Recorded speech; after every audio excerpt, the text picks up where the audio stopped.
and welcome to 372 Pages We'll Never Get Back. I'm Connor Listoka, joined by Mike Nelson on the podcast where we discuss books that we don't plan on liking. And we've got a Christmas book as we approach the end of this year, Mike. Murder in Christmas River by Meg Muldoon that we're wrapping up today. How do you feel about this final third of our second cozy mystery we've covered on the book? Well, I think I proved my cozy bona fides to you earlier with a photo of my cozy place. I'm very cozy. I'm sad that when we do this podcast, I can't be down at the Pine Needle Tavern drinking myself into a stupor. Oh, man. Maybe having too many eggnogs. Who the hell drinks too many eggnogs, by the way? Yes. Yeah. Sounds like a Fear Factor challenge. Yes. Anyway, this was exactly what I expected, which is to say, I liked it. I mean, we'll get to the end of this, but I enjoyed my time. Almost exactly. I assume that a lot of these books are going to be, almost exactly like you'd expect. Sure. They hit the beats, but what they fill in between those beats is sort of where they separate themselves. And the drunkenness of the Pine Needle Tavern and the dogs scarfing down pies that are either going to kill them or cause massive GI issues is, those are the delightful things this series brought to us, as well as some crazy similes in this section, some bitter rivalries, and some stuff we'll get to. But I think that the cozy mystery genre is maybe it's already been shaken up, but we don't know it. It's going to be something that we realize later. But we discussed this week. The advent of massive and rapid advances in AI technology, I feel like is going to provide either the death knell or just radical new advances in the rate and quality of how these books are going to be able to be written. It's a disruption, to be sure, this AI.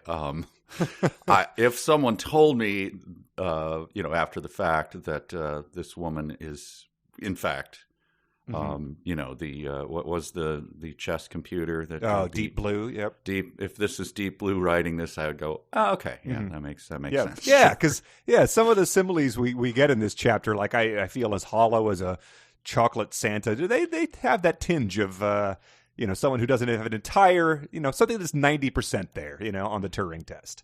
Yeah, where the people adjust it and go like, maybe don't use that. So you're reaching there. Yeah. Let's put some gutters down on this bowling alley here for you, AI, so you don't do that again. Yeah.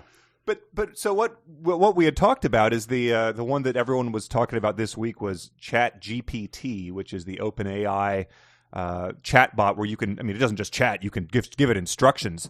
And I forget what we were talking about. I forget what we fed it, but it provoked something that was almost 100% perfect in terms of, write us a cozy mystery based on these prompts. And so I gave it two of the ones that we had discussed, which was I asked it to write a cozy mystery about a convention of cozy mystery authors.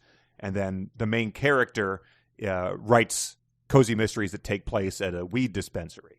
Sure. And so I said, write the first chapter of this where she finds someone, the author across the hall from her as the police claim she's OD'd on pot brownies, but our character is suspicious. So I asked it to do that and listen to what it spat out here. Okay. It says, Chapter 1, The Cozy Mystery Convention. Fleecy Brock Toon arrived at the Cozy Mystery Convention with high hopes and a spring in her step. I gave him the author name. As the author of the popular Weed and Wonder series, that was all it. She was excited to mingle with her fellow writers and share her love of all things cannabis. The convention was being held at the luxurious Mountain View Hotel, a sprawling complex nestled in the heart of the Rocky Mountains. Fleecy couldn't wait to get settled into her room and start exploring all the hotel had to offer. As she made her way to the room, she couldn't help but notice the buzz of excitement in the air. Cozy mystery authors from all over the country had gathered to share their love of the genre, and Fleecy couldn't wait to meet them all. But as she turned the corner to her room, she was met with a shocking sight. The door to the room across the hall was wide open, and inside she could see the lifeless body of a woman sprawled on the floor. Fleecy gasped and rushed to her room, her heart racing with fear. She had no idea who the woman was, but it was clear something was wrong. As she stood in the doorway, she noticed something strange about the scene. There was a tray of half-eaten pot brownies on the nightstand, and it looked as if the woman had ingested a large quantity of them. Fleecy's eyes narrowed as she surveyed the scene. It seemed that the police was already treating this as an overdose, but something about it didn't sit right with her. Fleecy had a feeling this was no ordinary overdose, and she was determined to get to the bottom of it. Determined to uncover the truth, Fleecy set out to investigate the mysterious death of the woman across the hall. Little did she know she was about to embark on a journey that would lead her down a twisted path of deceit and danger. Wow. Yeah. Well, I mean, one thing is 100% certain is from now on in real or fanfic, I will be put up against the Deep Blue. Real AI or fanfic. Kasparov and I will feel the sting of defeat every time. But yeah, so that's who knows where this is, what it's trained on, where it's pulling things from. It could easily just be taking a very similar book that someone else actually wrote and just repurposing it, which is, a lot less fun than a computer like coming up with all this on her own. But I wouldn't be surprised if we discover that something like this has happened or is about to happen. Oh, for sure. And I mean, I read that they claim that the AI is not just shopping around, and pulling a little from this. It's not a cafeteria writing style. It is all within. But it's like, but what did you feed it to get this out, right. Back out? I think that's the real question, and that's probably something that they're going to, hold pretty close to the vest. Yes. I think it was Kasparov, right, that Deep Blue finally defeated. Mm-hmm. And he claimed that at night, I don't know, there was a documentary about it, a pretty famous documentary, that in the evening he would say, well, can I check out this computer? And they're like, no, you cannot see it. And then he made the claim that they would just take chess masters in there and show him how he worked, and then like, all right, feed in what you would do. So, I don't know. That's just his feeling about it. But for the most part, it's just gathering other people's moves, and so that was a thing. Was that the Mechanical Turk from like the early 20th century, where there was a guy inside of a guy inside of a machine, sweating. It would be funny. Gary Kasparov runs into Magnus Carlsen at the bar, and he's just like, what are you doing here? Right. Oh man, I had a hell of a day. You got some weird impressions on your forehead. It looks like you were crammed into a box. Anyway, your hair is matted down. What is? Anyway, all right. So we're finishing up Murder in Christmas River by Meg Muldoon, and it's just as cozy as it gets. This is the back third of it. So we've read 30 chapters so far, and to recap, Cinnamon Peters her office has been vandalized, her gingerbread house destroyed. The body of a gingerbread judge, Mason, has been found stabbed to death behind her shop, and she's being framed for this by a knife placed on her back porch. And her worst enemy, Bailey, has come into her shop and flounced around and announced that she is engaged to Cinnamon's ex-husband, Evan. Mm-hmm. And I think, Kara, the owner of a ornament store? What is a lucrative ornament store? Yes, who is her best friend, who is also saucy. We get a lot of sauciness. Yes, we have old guy sauciness. Yeah, young lady sauciness. A lot of sauciness. So Kara is helping her with her house, and also who's Dylan? Who's the guy that's come back into town? I forget already. Daniel has come back to town. Damn Daniel has come back to town. They had one kiss 17 years ago, and it has essentially defined the next 17 years of both of their lives, even though Daniel has suffered countless personal tragedies and murders as well in that time. Yes, his parents wasting away from the consumption, I assume. It's kind of off screen, but I assume he could lift them off the sheet with one hand at the end. Yes. So that was a slow motion nightmare for him, but he's back in Christmas River. Chapter 31 begins with the teases that she likes to do. Someone says, "I'm gonna murder that," and I just said it was hopefully not Drake talking about Amanda Bynes there, but it was Kara as she's being explained to her what Bailey has her suspicions of what Bailey has done to their gingerbread house, strewing it all over the floor. I don't know why'd they go with Bailey. They have two arch enemies. Right. And obviously there are many more. When the thing eventually happens, I was shocked at how many entrants there were. Yes. In the gingerbread thing. We'll get to that, but I'm just saying I wouldn't immediately, right? I mean, anybody. Yeah, I that's very true, because she does have a bitter rival in this contest, Gretchen, who would drown if a rainstorm happened. So yeah, I don't recall why they specifically said that. I think maybe because Bailey did flounce into her shop to show off her engagement ring, so they thought maybe she was doing some recon. I mean, sure. I'm just saying, jumping to conclusions is all. There's literally 20 people who could jimmy the door with like a cheap screwdriver and shatter their cookie panels all over the floor. Right. As we knew that there also are meth heads nearby that we are well. They don't get mentioned at all in this final section. There's also just a whole tavern of drunks that probably get pretty hungry after their late night sessions. Yes, but Kara is the one, of course, who says, "I'm going to murder that." Yeah. And she stops short of saying the word. Yeah. But then the response is, I thought I could see steam coming out of Kara's ears as she tried to find the right word to describe the soulless person who would destroy a work of art with such malicious hatred. So you actually thought you could see it?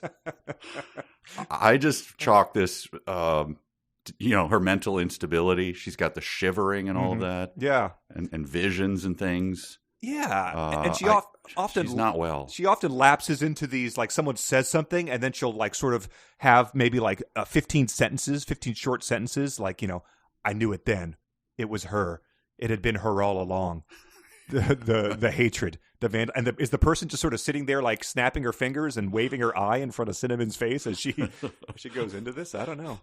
Yeah, she has those reveries where she just disappears. Yeah. And it also, you could expect it to be like a cartoon thing, like a Austin Powers joke where there's a kettle behind Kara that is the steam coming out of her ears. I don't know. Yeah, that's it. But she says that Kara had like gotten there, within faster than you could possibly imagine, even though the town Christmas parade was happening. So she says, I could just imagine her weaving her car around the Christmas River High School marching band and the news channel weatherman's floats while honking and yelling them to get out of the way. And I was like, oh yeah, weaving around. And it would just be great if this is where the actual murder in Christmas River happened, is that Kara just plowed through the town Christmas pageant and is like, you got to hide me, Cinnamon. I'm a wanted woman now. Yeah, I lived in a town that is set up similarly with an old fashioned downtown, and there was a parade, and at the parade people set up the folding chairs, which they tape off like the night before. Nice. The point being, there's no space to weave around anything. So she was definitely like plowing over hundreds of people. I had an elf. Weaving around and honking. She smashed into the Wienermobile and knocked the poor woman off the top of it, dressed in the hot dog costume. Her last words were, make some noise for hot dogs. It's what she wanted.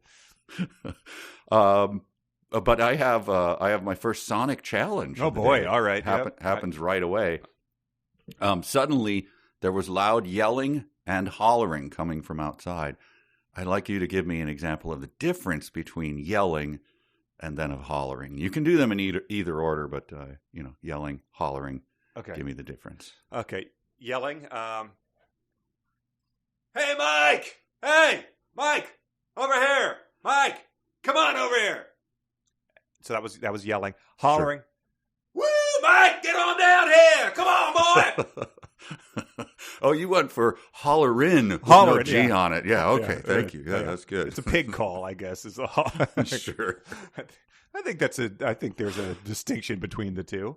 That's why I asked. I want to know. I'm trying to picture it in my mind, yelling and hollering. I was amused by all this because she says that's all the yelling and hollering is for parade. It says Santa's float couldn't have been too far behind, giving the loud screaming going on.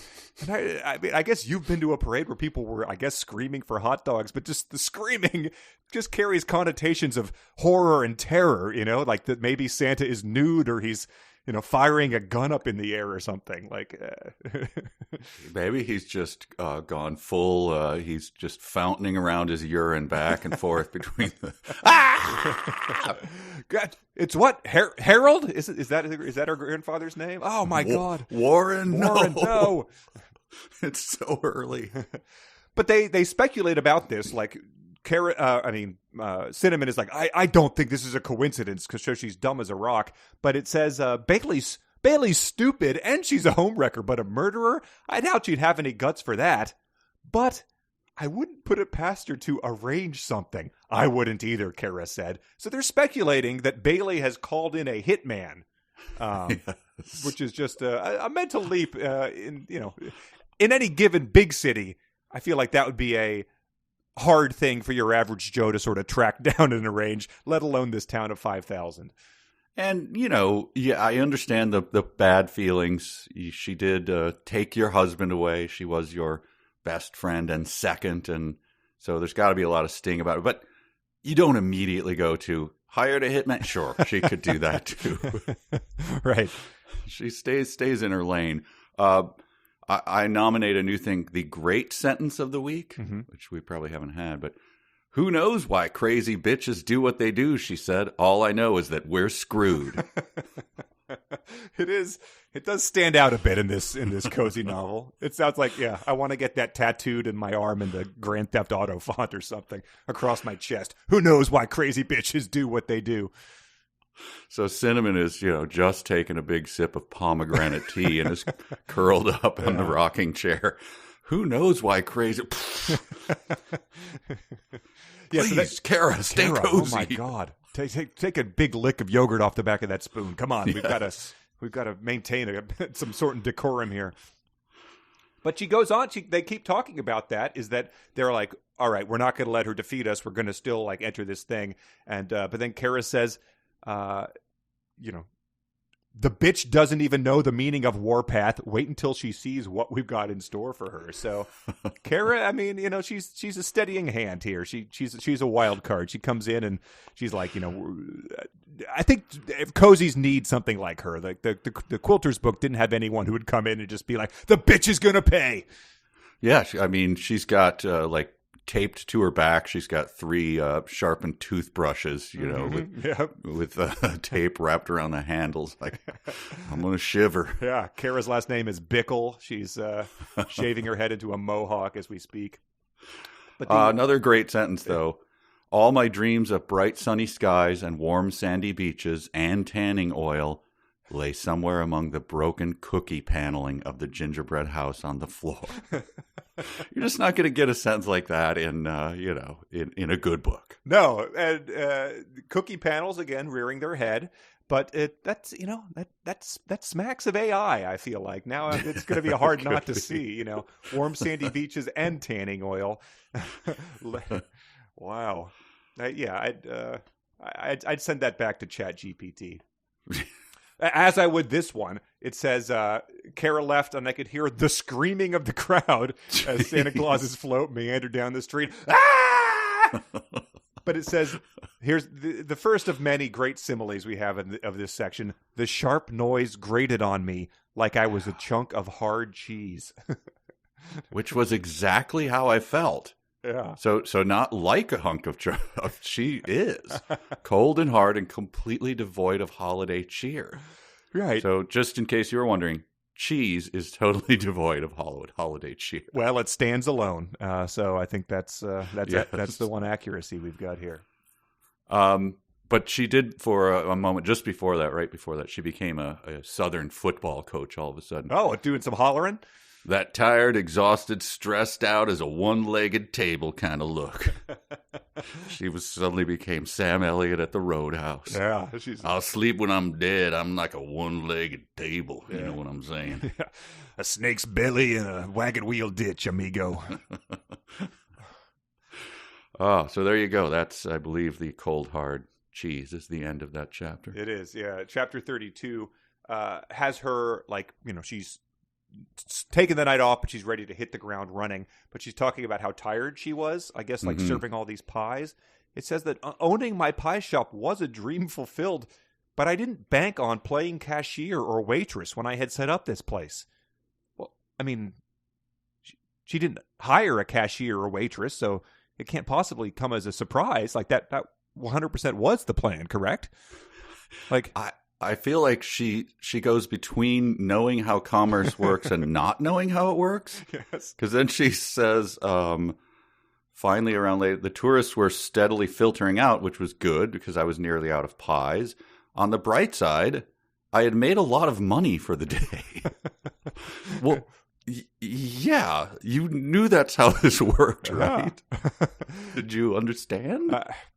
It does seem like she ends every day as like, Ron Burgundy posts that big brawl, just like that disheveled and being like, whoa, I mean, a lot of people came in here to buy pies. That took me by surprise. She says she even ran out of pies and even ingredients to make pies. Yes. So like, just go. I mean, the good thing the Cisco truck comes every day because I do not plan well for any of this busy season. I did not plan on doing inventory when I bought my pie shop. Right. And then she takes another thing takes her by surprise, which is that Gretchen comes into the kitchen. She says, I didn't ever expect you to see you here, Gretchen. And to recap, Gretchen is the rival who is married to a stout, bald man who would yell at the gingerbread shop judges. And she had said about them, I didn't know the ins and outs of their marriages, but I got the feeling that Gretchen was the one who wore the pants in their relationship. And that's really all we got about her other than, they hate each other. Right. But we get a better picture of her physically, though. Yeah, this is great. The muted light of late afternoon fell harshly on her wrinkled face. She looked like a mummy who was in need of a drink of water. Incredible. Wow. AI, you're getting a little saucy again. Yeah. AI. This is a good character. That's what I'm being led to believe here. Because that's how it seems it seems like you're gilding the lily to call her a mummy who was in need of a drink of water. The other mummies are like, man, you need to relax. You're looking rough. Hydrate, man. But it is the sort of thing, like we get we do get some descriptions later of Evan, her ex-husband. We get descriptions of Bailey, her, the woman who wronged her. Every negative character is just like revolting, like looks tired, looks haggard, and then like her, Kara, Daniel are all just like cute as buttons, hot, glistening in the snow. So it's just. It's very cartoon logic here about it, who's attractive and who's not. Yeah, she's not going to get lost in the green pool eyes of the mummy that was Gretchen O'Malley. But so Gretchen has come in to say, like, she's sort of like, looking a little frazzled and like she's searching for words because she's broken up about the death of the judge. She's like, I just wanted to come in and talk about that. I know he was found behind your thing. And Cinnamon is essentially a sociopath being like, I knew that the real reason that bitch was in here is because she was snooping to see what my house was like. Like she's unable to, even for a second, think that there's like a shred of humanity behind this wrinkled old mummy. Yep, not even murder can shake her. Her gripe against this woman is so strong. Yeah, there's a murder in the town of 5,000, and she doesn't think that she could be scared of the man who's still on the loose, or just that the veil has been pierced in this idyllic community. It's purely about the competition. Which leads her to give another great sentence of the week. Leave it to Gretchen to call Mason Barstow an institution and to make it sound like he was a bag of lettuce left too long out on the counter. What was the setup to that one? I think she said that he was. I'm sad to hear that he was expired or something. No, there it is. It's a shame he perished like that. That's what I would say if the bag of lettuce wilted. I would say, "Oh, the lettuce has perished. We gotta be more careful about that." It's just funny that she probably had a lot of pie things to choose from. She chose bag of lettuce. Maybe she does sandwiches on Mondays or something. Right. Yeah. But it says, she also says, Gretchen says, it's so shocking, isn't it? I can't believe this could happen in a town like Christmas River. I always thought this was a safe place. And Cinnamon replies, well, it's always a safe place until it isn't. You're going to get some murders. She's going football coach again. Yeah, it's very nice. And Gretchen says, "Do you think he suffered?" And then Cinnamon, to herself, lapses into one of those little fugues. She said it with a sincerity that took me by surprise. She said it the way you would ask after a friend. I hadn't realized that Gretchen O'Malley was human, but maybe I had been wrong. So just, a pure sociopath. I guess if you're seeing someone as a mummy, it's hard to realize that they're human, but to that point. Yeah, she quite dehumanized her already, so it's good to see her kind of coming back. But she parts with a phrase that if it was just dropped and that was it would be like, okay, again, the AI has chosen a weird one, but then it gets repeated. Yeah. See you tomorrow at the competition, she said. The beat must go on, right? And then she lets out a troubled sigh, and then in italics, the beat must go on. What? That's not something you repeat. No. That's an odd phrase. It's very odd. I put a pin in it in case it was like a reveal or something at the end of the book, but it was not. It's not. Yeah. I mean, I know there's a famous song, Sonny and Cher, right? Yeah. The beat goes on. Yes. But the beat must go on. I don't know. It just struck me in a gingerbread house competition, which, speaking of Bader Meinhof, I've seen like 7 gingerbread house competitions in the last, just in weird stories and things. So I guess that's how you describe a gingerbread competition. The beat must go on.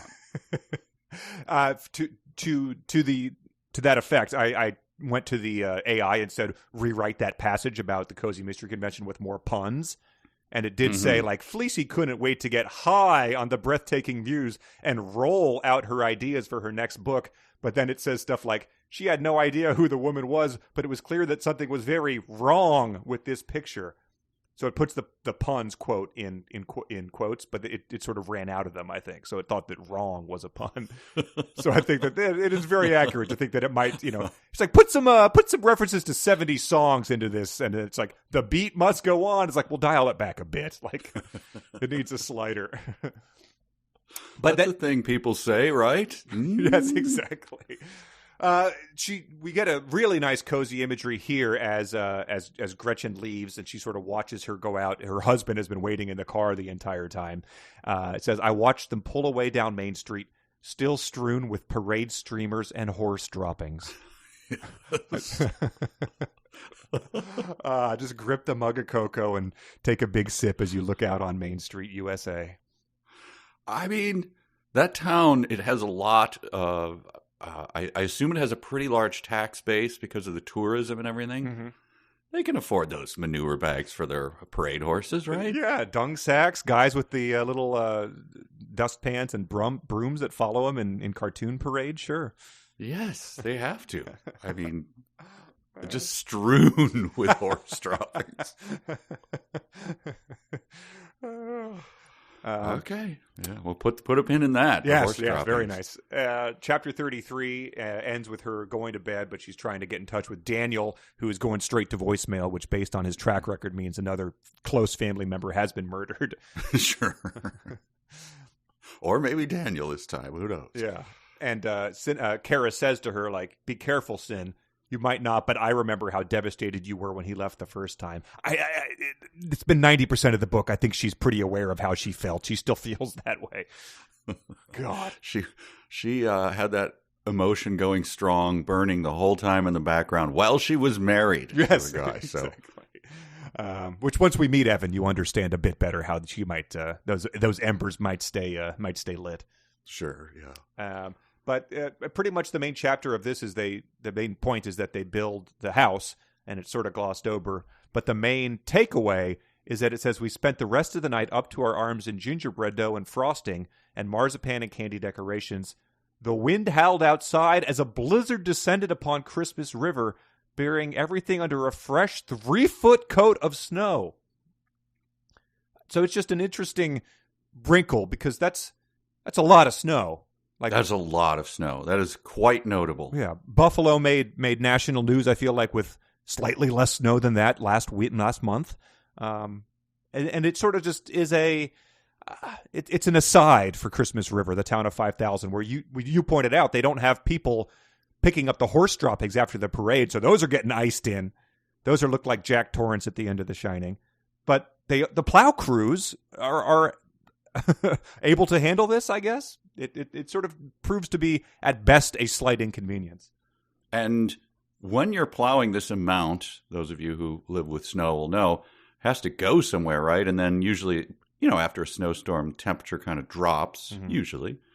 And the big berms of snow, there's a big problem in Manhattan, as you know, when you get a big snow. Where do you put it? Mm-hmm. It just is there on the sidewalks, and it's 4, 5, 6 feet high. Yeah. Like giant berms of frozen snow dotted with frozen horse droppings. Yeah, it looks like might point out. Yeah, chocolate chip cookie or something. Right.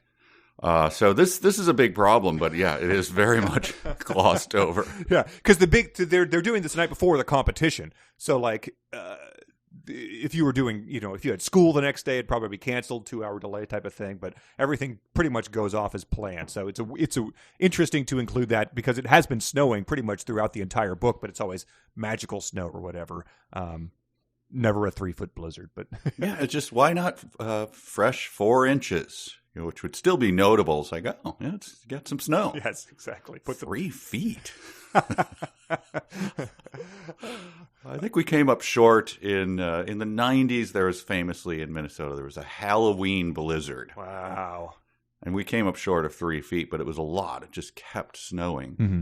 And that is, it's like, you weren't here for the fire. It's a thing that if you were around, everybody remembers where they were and what they were doing when the Halloween blizzard happened. So this is quite notable for this town of Christmas. Remember the 3-foot snow right before the cookie competition? Yeah, because where is the plow guy? He's probably at the Pine Needle Tavern. So he's going to have to it's gonna be a mess. But let's see how it is handled in chapter 34.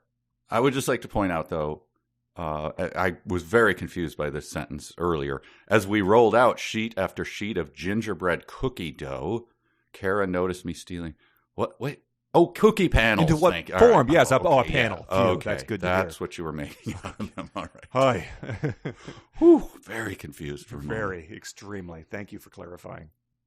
Yeah. Chapter 34 says, we had a few hours before the competition started over at the auditorium, so I think she'd probably be able to maybe shovel half of her driveway in that amount of time. Or, is Warren stranded at the bar based on this massive blizzard that happened? Because she is supposed to pick him up every single night. Yeah, I mean, and you have to, anyone who's seen a blizzard like that, the wind also, you will sometimes get where the wind takes the snow. Oh, and I imagine it's blowing those 8-foot, mountains up against the door of the Pine Needle Tavern. Mm-hmm. So they can't even, Warren's just trapped inside. Right. This is the greatest thing that's ever happened to Warren. He doesn't have to leave. But so she goes out to her car and says, I walked out, I walked out to my car buried in snow. After I scraped off the windshield and pushed the snow off the hood, I got in the cold car, took off my mittens, and et cetera, et cetera. But it hasn't been towed because of, you do that when you have to plow the streets. It hasn't been plowed in, like you said. I don't know. It's a weird thing to harp on, but it's also a weird thing to include. Yeah, well, Main Street, I assume, is we have them here in many towns where it snows, a snow emergency route. Yep. You have to be clear. There can be no cars on that. Yeah, and, this 3-foot and then blizzard. alternate parking for days after that. Yeah. And if you miss it, you're towed. Yeah, they would have done it before the snow even fell because it would be such a massive inconvenience to everyone, to the safety of everyone in town. Scraped off the windshield, though, of 3 feet of snow. All onto Kara's car. She's not going to be able to leave. I remember once we got a late snow in Minnesota. I believe it was May. Mid-July, yeah. Let that sink in for people. It was May, and it was substantial. And I got in my car and was like, it's May. I'm not going to push the snow off the windshield of my car. Wow, you're one of those guys. It just this pisses me off. So I got in and turned on the thing and turned on the wipers, and I heard a loud snap as the wiper mechanism snapped in half and broke. Wow. I was like, God. Was that when you knew me, or was it...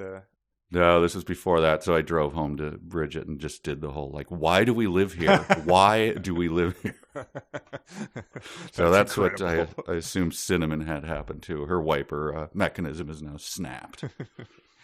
Well, she has received a letter, and it is something that's going to, I'll have to just read it as it's written. It says, "Dear Cinnamon, there's something I have, numeral 2, to talk to you about. I will letter B at the gingerbread competition." So it has been, speaking of Minneapolis, she has received a letter from Prince. Prince has written. Very, very curious. It says, "Good luck, Sin, cheers," and then it's like, blah, blah, blah, arrogance. I recognize the handwriting. It's from her ex-husband, Evan. This speaks volumes of this guy. Yes. She was married. What? It was a high school sweetheart, right? Right after Daniel. Yeah, I think he sort of swooped in after Daniel. Yeah. But they were married for 2 years, and but yeah, it doesn't really add up timing wise. I guess she left town for a while. She's 34, as we're about to be. They were high school sweethearts, married for 2 years, but now Bailey's engaged, and I think that Bailey's been together with him for 2 years. So I'm not sure when they got married, but the first time that he left a note or something for her, or did anything, I imagine it was like when Napoleon Dynamite drew the picture of that girl and asked her to the prom, and she turned it over, and there's a great look on her face of just utter disgust, and revulsion, oh God. So I'm assuming that Cinnamon did that the first time he wrote a note to her and was like, "We're done. I mean, there is no way I'm going out with you." Yeah. You can't write an E after the letter B? It's just too much work. Yeah, she wouldn't tolerate this from Kara passing her notes in homeroom, and certainly not from a grown man, who you used to be married to.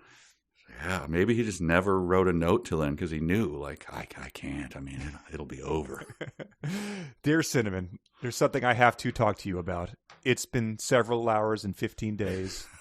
I would die for you."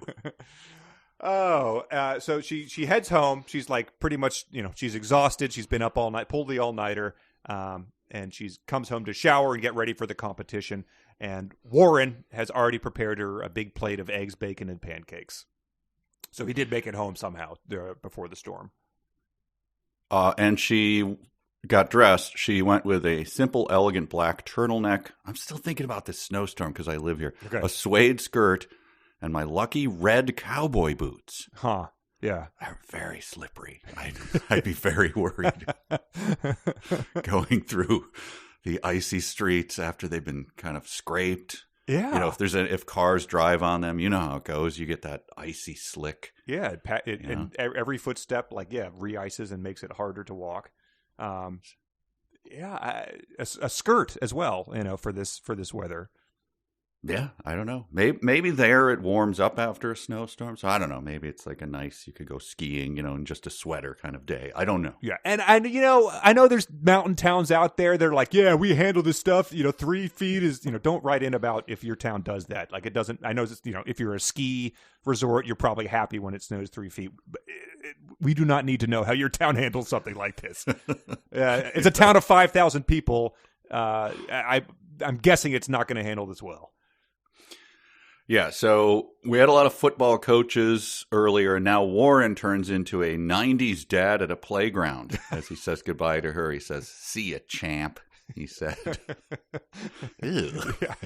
Again, recoiling in horror. Yes. I just had to read a note with a letter 2 for the word 2. Now you're calling me champ? Right. Hey, buddy. Yeah, why don't you get your baseball mitt there, champ? I saw that bully push you off the slide. You got to stand up to him. He's never going to stop until you do it, slugger. Hey, little guy. By the way, I totaled the car and ran over someone's dog on the way home from the bar last night. It's because my eyes are quite glassy. You keep pointing out. It's you seem to think it's from emotion, but it's from drunken rheumatism, I think. Oh, Warren. So yeah, she struts out the door in her cowboy boots like she could conquer the world and heads to the Gingerbread Junction competition, which is more crowded than she's ever seen it before. So, proving us wrong, even the tourists are able to make it out there despite these horrible conditions for traveling. Yeah, again, we're going to get people like, that happened every week in my town. Yeah. No one stayed home till we got 8 feet in. Because it was overnight, too. You know, this all happened in maybe 10 hours. So, like, an actual just pure dump, you know, 4 inches per hour. Yeah, that's quite a pace. Yeah, that really did. So the plows couldn't keep up. Anyway, right. But it's like, it's crawling with camera crews and news reporters. So it draws on the level of, like, the All Valley Karate Tournament and Karate Kid. Like, it's that big of a deal here. There's a regional gingerbread house competition. It's that big, you say? Terry Silver's out there in the audience. He's quit his job so he can sponsor Bailey's gingerbread house. What does he say that in that movie, by the way, where he says something pretty bland, like, I'm going to open a dojo or something? Yeah, he's like, and I'm gonna open dojos all over the valley. I'm gonna teach John Kreese's karate. Hey, I might even teach for free. And then from the crowd, you hear someone go, yeah! Hollering. Someone's hollering in the crowd. Someone was hollering. Yeah, they were just waiting for that announcement. Their kid had been wanting karate lessons, that they didn't have the money, and so he announced that he was going to teach for free, and that really just provoked some emotion. So she's talking about her house and how proud they are of it, and now we get the reference to what it looks like. Mm-hmm. And let me paint the picture for the audience, because now it will immediately come into focus, because I was wondering, what did they do? Sure. The house was better constructed and better decorated, looking like Hansel and Gretel had wandered into the Big Valley. Kids? The Barbara Stanwyck Show from 1963. The second reference to it in this book? Yes. Oh, man. It's incredible. That's going back to the AI being like, nah, you've tipped your hand. So speaking of Bader Meinhof with your gingerbread houses, I was down in Key West last week and went to Captain Tony's Saloon a couple times. A nice establishment. It's exactly what it sounds like you'd expect. But a college football coach, Mike Leach, died this week. And I read this profile of him because he lived in Key West, and there was a whole profile about his relationship with Captain Tony's Saloon in the Washington Post. And it talked about sort of, what a character he was. He had his own bar stool there. And one of the things it talked about was either a former player or assistant coach fondly reminisced about the time that Mike Leach debated for several hours with a homeless man about what show was better, Bonanza or The Big Valley. So you got football coaches it's having and a Big Valley, yes, and guys drinking at bars. Talk about Bader Meinhof. Yeah. Holy cow! Talk about cozy. It's wow. So yeah, we'll have to feed that into one of the image generators and see what Hansel and Gretel in the Big Valley looks like. I'll post that when we post the episode. What is his name? Captain what? Captain Tony. Captain, and it's not Captain Tony. No, they didn't go that far, but it's very much that. It's a nice establishment. There's a big mounted fish outside that you're supposed to go out into the street and toss a quarter over your shoulder into its try to get it into its mouth. I assume that Captain Tony would be upset if it was noon and you weren't partying yet. Yes. Yeah. Look at this guy. Oh, sorry. He's a straight-laced. He doesn't like to party. Yeah, Captain Tony. He's like Jim on the Big Valley, who was really kind of straight-laced. It's 9:15, Captain Tony. Please. When did you achieve the rank of captain? I assume you would be bounced out of the service quite early. Captain Tony was elected mayor of Key West, so he really did live out. He was pretty much a Jimmy Buffett song that was came to life. But so Cinnamon says, whether we won didn't even really matter anymore. The tropical vacation would be nice, but that was no longer the point. The point was, we had already won on a more important and meaningful level than any judge could give us. So, which it's a firm settle down. They built a gingerbread house. You conquered some adversity here, but let's put it in perspective. And also, as we all know from watching, Cake Boss or that French competition where they make that kind of candy cake. Have you ever seen that insane thing? No. Well, it's all about the loading in and out of your thing, because it's usually like 7 feet high and, built of candied glass and all of this stuff. It's an engineering feat in itself. Yeah. So it seems like at least 60% of the time as they're setting it right up on the judging table, the thing shatters into 10 billion pieces. And that it's just like scratch them off the list. Nice. So yeah, she's not even there yet. So, I mean, come on. It moves on to the next chapter, which is 37, which is all about Bailey, who's, she describes her. She's not a mummy, but she's like stringy hair and like hoochie high heels, bleached blonde. But she goes on over to confront her. And it's when she sees her house that seems sort of get dramatic. It says, there were small marzipan horses and even a sheriff. The sign next to her house said, a Western Christmas. I looked up at her and smiled, knowing I had caught her. I had a story I could go to the police with now, something real. So she thinks Bailey has tipped her hand, that she snuck into her house, knocked over her gingerbread house, her first one, but not before, taking notes about like what an award-winning house would look like to then copy it. And I just thought maybe Bailey is also a fan of the wildly popular show The Big Valley, and that's why she built her Christmas house like this. Clearly, the town is enamored of it. I assume it's playing at the Pine Needle Tavern on a loop. There's one of those like free channels yes. where free networks where there's the a same channel two ads, for it. Yeah, every commercial break. Yes. I just want to get back to Bailey's hair, and this struck me as funny. I'll read the actual thing. Bailey's stringy bleach blonde hair was elegantly hanging in a loose ponytail. So if AI was rewriting that, Bailey's shitty garbage slut hair yes. was elegantly hanging in a loose ponytail. I took note of that as well. It was a very because she describes her own outfit. I think she put on an elegant black turtleneck in the previous two chapters. So the bar for elegance is fairly low. But yeah, she Bailey essentially says or Cinnamon says to Bailey, congratulations, knowing that this is going to get in Bailey's head, like a little reverse gamesmanship here. But Bailey says get away from my table, looking at me with hateful eyes. And Cinnamon replies, she says, that would have given a weaker person a serious case of chills. But I wasn't weak anymore. I was strong. That's just some nice, quality storytelling. And then I have a Sonic challenge for you. Cinnamon says, I almost forgot. I said, I came over here to congratulate you. And then Bailey replies, with venom oozing from her voice, she says, what? So this is great because I have a Bailey Sonic challenge that it turned out to be different, but it's in the exact same spot. Oh, nice. So this great. Yeah. All right. So I'll do venom oozing from your voice. You have to say the word what? As Bailey. Yeah. Okay. Pretend I have elegant, stringy, blonde hair. Clump just fell out of your elegant ponytail of stringy hair. Yes. I've got a big diamond on, right? An engagement ring. Okay. But I have bangles all over my arm. I'm probably chewing gum. Mm-hmm. Okay, here we go. What? Yeah, the venom was not dripping. That was really thick, viscous venom oozing out of there. All right, your Sonic challenge. Kara let out a long, frustrated sigh. Okay, what provoked? I don't want a short, frustrated sigh. Okay, is that what provoked the sigh though? I think it was her going over to Bailey. Oh, yeah. Okay, yeah. Cinnamon has said, man the fort, let me deal with her.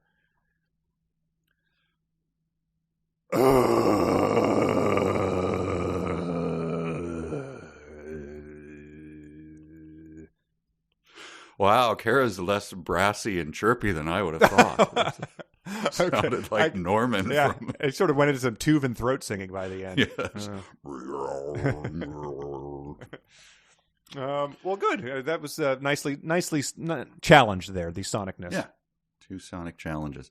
Chapter 38, well, I guess they've been short chapters up to this point. This one has a little bit more length to it, but she sort of introduces the other judges.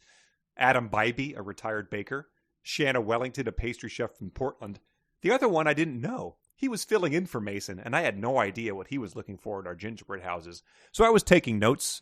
I was like, maybe this new judge bumped off Mason to sort of clear the way up to the big leagues. He was judging gingerbread houses in one-horse towns and wanted an in there. I also thought maybe Evan did the murdering to sort of give his fiance the bump up. I didn't know who killed it. You got it ruined for you. So I was trying to make my predictions. Yeah, but I was surprised by the 3 judges. So somebody killed one of the judges? Somebody killed for a 33.3% chance? Sure. Of doing better. But that's, unless they planted, whoever this person is like a best friend of Gretchen's or whatever. True. But it does seem, and they talked about this guy like flying him in. He was there weeks early, Weeks early? So did they do this for all these judges? That's what I'm wondering. Out so of for state? 1/3 of the judges, a murder has been committed. I was just a little stunned by that. I thought maybe is the 3-panel convened as like an emergency thing because the expert had been taken away, but it doesn't seem to be the case. Yeah, and the other ones don't seem they never mentioned again. So you don't get a sense of their eccentricities, whether they were the same as Mason traveling with his dog from Arizona and such. Hey, AI, I need a gingerbread judge name. Shanna Wellington. No, go back. No. Yes, a little too precious. And then it describes right after that, the judges go over to Gretchen's table. She was back in fine form. That familiar smug look on her face. Her husband was standing by her. The two of them, the picture of dysfunction. So when I talked about them earlier, I told you everything we knew about her husband, which was that it said he was bald, he yelled at the judges, and she wore the pants in the relationship. You can interpret that however you want to. There's absolutely no sense of whatever the picture of dysfunction is here, whether he's, sipping from a flask, whether, one of them has a black eye. That's exactly what I wondered, because he seems to be rather supportive of him. He might be a bit of a dish rag, whatever that means. But, he's picking her up. He's dropping her off at the shop to, go in and check on the judge. But that's Cinnamon Peter's place. Like, honey, it's probably time she sees a little bit of your humanity. Yes. And then when she gets back in the car, what took you so long, bitch? Yeah, I thought that, or just the pure, yes, dear, type of guy. No. Let's go to the competition now. Exactly. So, yeah, well, we need some more information here because a picture of dysfunction can be interpreted many different ways. It's true. One man's function is another man's dysfunction. I don't know what that means. We do get more details about it, though, so we'll. It just is a funny way to set the stage. It is, yes. Main point of this chapter is that she notices someone across the room staring at her, and this turns out to be her ex-husband, Evan. And since Evan is not necessarily a good guy in this tale, we get the following description of him. He looked older since the last time I saw him, grayer in the face, and a few strands of gray muddled his usually chestnut brown hair color. His hair, too, was longer, shaggy, and almost sloppy looking. He seemed to be a little thinner than he used to be, too. It's all right, come on. You can't just be thinner now. He's got to have gone to seed and, chunked out at this point in time. Get your bad guy descriptions correct here. Yeah, I guess maybe she's going for more he's slowly turning into Gollum. Yeah, that's true. His hair is getting kind of falling around. It's balding, and he's combing it over. And he was eating a fish raw in the corner of the auditorium. He likes them rare and wriggling. Yeah, but she goes over to, I think she works up the nerve to go over to him by giving herself a pep talk with Kara. And I think that's all I have for this chapter. Yeah. Wait, was that was chapter 38? Yes. Oh, okay. I have one thing for chapter 38. Okay. She says, I was overcome with a feeling of gratitude for the people I had in my life. In addition to Warren, Kara was always there for me, too. She'd stuck by me, blah, blah, blah, and picked up the pieces. She was always there. Okay, that's 2. Who else? Right. Who else do you have in your life? Dr. John, I suppose. The guy who eats your pie and stalks you? Yeah. He's not always there for you. I mean, he's there every day, but I don't think. Yeah, it is. I think he's fairly got solid photos of you. Yeah, exactly, of your feet. But it's a fairly solitary existence. You're correct. And Warren is a 75, 80-year-old man. Drunken man. Yeah. Yes. Yeah. All right. So that's all. So 39. Yes, is the. This is a longer chapter here. Great. It's a confrontation of Evan, And I might as well skip to the main reveal. And essentially, she says, "I'm happy for you two, but don't expect me to go to your wedding or anything." And he grabs her arm and says, "Look, I don't know what Bailey told you, but I never proposed for her. We're not engaged. Hell, that's just crazy." So a pretty unexpected reveal, at least for me, in a book where a lot of things are telegraphed pretty obviously. So did she buy her own ring?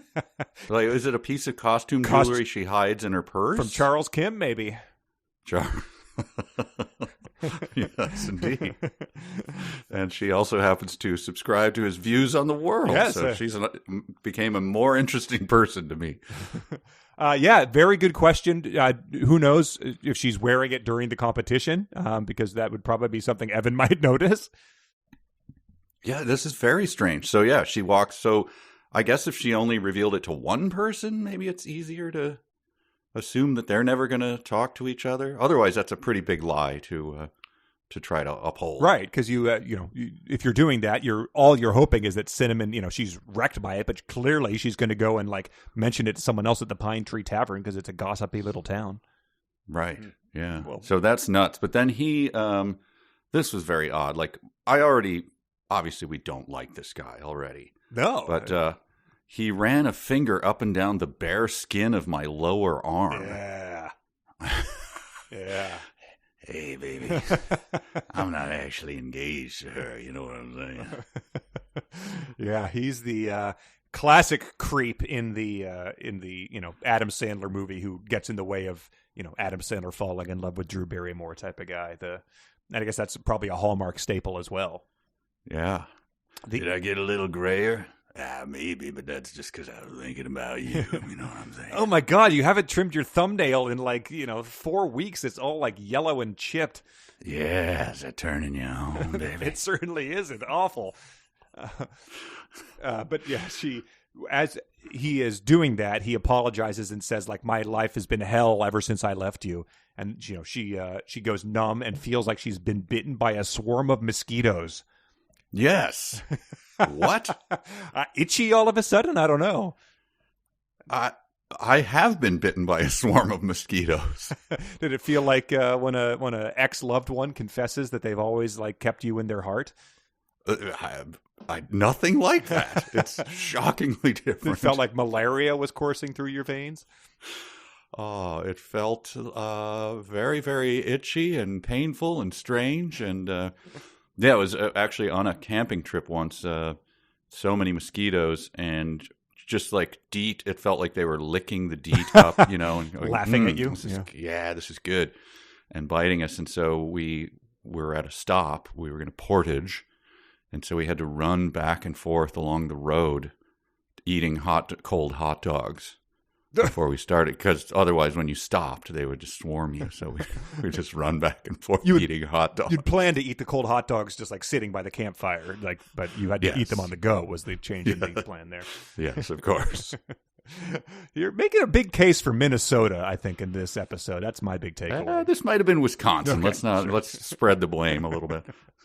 And then after all that, he sort of she says, those words, I'd been waiting to hear them, but now they sounded nauseating and sickening. And then he scoops her up and brought his lips down to mine and kissed me, a kiss full of regret and desperation. So that's a challenge for you with your partner. Oh, yeah. Give them a kiss. Yeah, don't tell them you're about to do it. Just try to give them a kiss like that and see how they respond. What do you think? What do you think this is? What is this kiss full? Oh, my God. Merry Christmas, everybody. Yes. And then, of course, true to the genre of cozy mystery / Hallmark movie, as this person has pulled her in for the unwanted kiss, she pulls back, doing the cleaning her lips off like a second grader or whatever. She looks over and Daniel is standing there watching them. He's seen them kiss, and it wasn't as much hurt on his face as it was disappointment. And we get the actual words. Damn, Daniel Brightman. Where have you been all these years, boy? Yeah, so very close to a damn it boy from Trucking Through Time as well. Indeed. I didn't even piece together the damn Daniel. That was probably, it could have been right about the time of it, maybe a year or two early. Very nice. So they have their, they have their testosterone off, glaring and everything. But Daniel needs to talk to, she needs to talk to Daniel. Yeah. So they break it up. We get it. And she felt like she wanted to scrub her mouth out with soap. How bad was this kiss? What was he doing? Yeah. Hey, I ain't brushed my teeth since you left me, Cinnamon. Yeah, you know what? It's bitter because I was eating a lot of arugula before I kissed you, and I guess I didn't brush my teeth. I saw one of them frozen horse poops and thought I would just see if that tasted any better once it had been buried in that snowbank. Tasted surprisingly exactly like you'd imagine it did. It didn't change it at all. I did like this glimpse into Evan's sort of... all you had is physical descriptions, really, and the creepy thumb running stuff, but into his... just the mental acuity of him. It says, he asked Daniel where he's been, and Daniel says, California. Sounds nice, Evan said. Listen, I'd love to catch up, but I've got a few more things to talk to my wife about. Ex-wife, I said, glaring at him. Well, nonetheless, Evan said, trying to take my arm again. So that's his rhetorical gambit. Speaking of deep blue chess maneuvers, that's a checkmate right there. Oh, it's as good as Over the Top. Damn you. No. Damn you. Oh, damn. You've got did me not again. expect that. Evan. Oh. Evan, you clever son. Nonetheless. And she shivers with disgust as before she wants to wash her mouth out with soap. So he's just really a treat for the ladies. So she goes home, and Warren sees her in the bathroom with a bar of Lifebuoy in her mouth, like Ralphie from Christmas Story. Oh, you were with Evan again, weren't you, Cinnamon? Oh, well. So bitter. Well, chapter 40 moves on to her sort of asking Daniel where he's been, because he wasn't returning her calls and all. And he informs her that he wanted to test the knife someone left on her porch, but he didn't trust the yahoos in the Christmas River detective agency. So he took it to Portland to have him process it there. Whether he got permission from the Christmas River Police Department to do this, or whether he stole evidence and interfered with the investigation is left unclear. Yeah, the chain of evidence is obviously now broken and inadmissible in any court. So, because he took it to Portland. You were just a guy, right? Yes, I'm just a guy. Right. No authority whatsoever. But keep this in mind as you think about this is a physical description of Daniel. As you think about the person who looked like a mummy, who needed a drink of water, who drowned in a rainstorm, all of that. Here's Daniel in contrast. He looked so ridiculously good and wholesome and right. Everything I'd been looking for my entire life, but clearly hadn't ever found. Is there a beam of light shining down from the heavens onto him as like a choir of cherubim and seraphim, toasting hosannas? A dove descended? Yes, this is... Wow, Daniel. Damn, Daniel.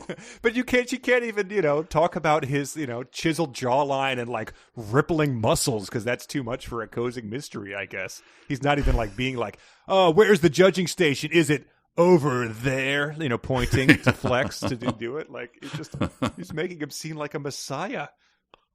Good and wholesome and right. Just give me a little, I think later she describes his buffalo plaid jacket and stuff like that. So I guess he's, a handsome guy from Yellowstone or something like that. Sure. Yeah, even that. I mean, we know what he is. He's a handsome guy from a Hallmark movie. There's no... His tight jeans revealed a substantial bulge, by his knee. But he says... So this is great, because the sheriff proves to be a major character in these final chapters. Someone's trying to frame me, I said, my heart thumping away. That's not what the sheriff thinks, Daniel said. So it just is the sheriff is very quick to label a local business owner a murderer in this thing. Like someone with no, history of anything like that. Someone who just has who's from the community, raised there, came back, and is now just running a very respectable and profitable business. And I would point out, this is all based on the fact that he found a knife, right? The most easily plantable piece of evidence in the world. Right. But we do get one more reference to this will irritate people who live in snow towns, but sorry. Daniel drove through the mountains to Portland, and she said, "You went all that way for me? The mountain pass must have been a nightmare." I mean, they usually close those, right? Oh, I mean, with 3 feet of snow at the level that they're at river level. I believe it would be indisputable. There was a snowstorm when we were in Breckenridge, Colorado 3 years ago, and we were supposed to get to the airport, and the shuttle driver, they canceled it. We were like, oh, how are we going to get here? Blah, blah, blah. And I called. I was like, hey, this is kind of bullshit. Like, we've got a flight to catch. And the guy was so obviously trying to keep a level tone, being like, well, if you have any other ideas how to get through the closed Eisenhower Tunnel, I'd be happy to get you to your flight on time. So it's like, yeah, they opened it up a couple hours later once, they had dealt with stuff, but there's a time when that's going to be impossible. But Daniel just says, you're right, it wasn't pretty. But like I said, I don't trust these yahoos.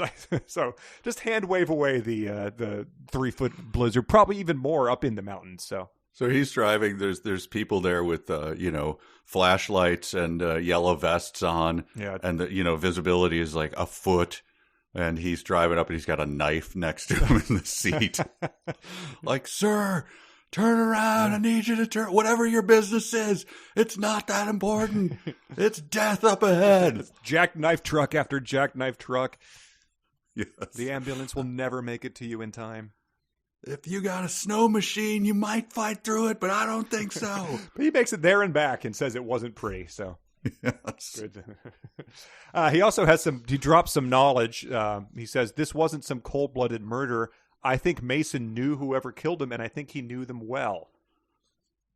What? Anything he's basing that on, or is that just, we're going to hand wave that away as we did the traveling to Portland in a snowstorm? I don't think there's any basis for that. Okay, that seems like a complete flight of fancy. I almost went back to the prologue to sort of, because that was where they described this murder, to see if there's anything there. But Daniel would not have, witnessed that prologue or anything like that. So I guess it's like he wouldn't have been out there unless he had known something. But you don't know this judge either. So I don't know. He's a big city cop. He probably knows things that these small town yahoos don't.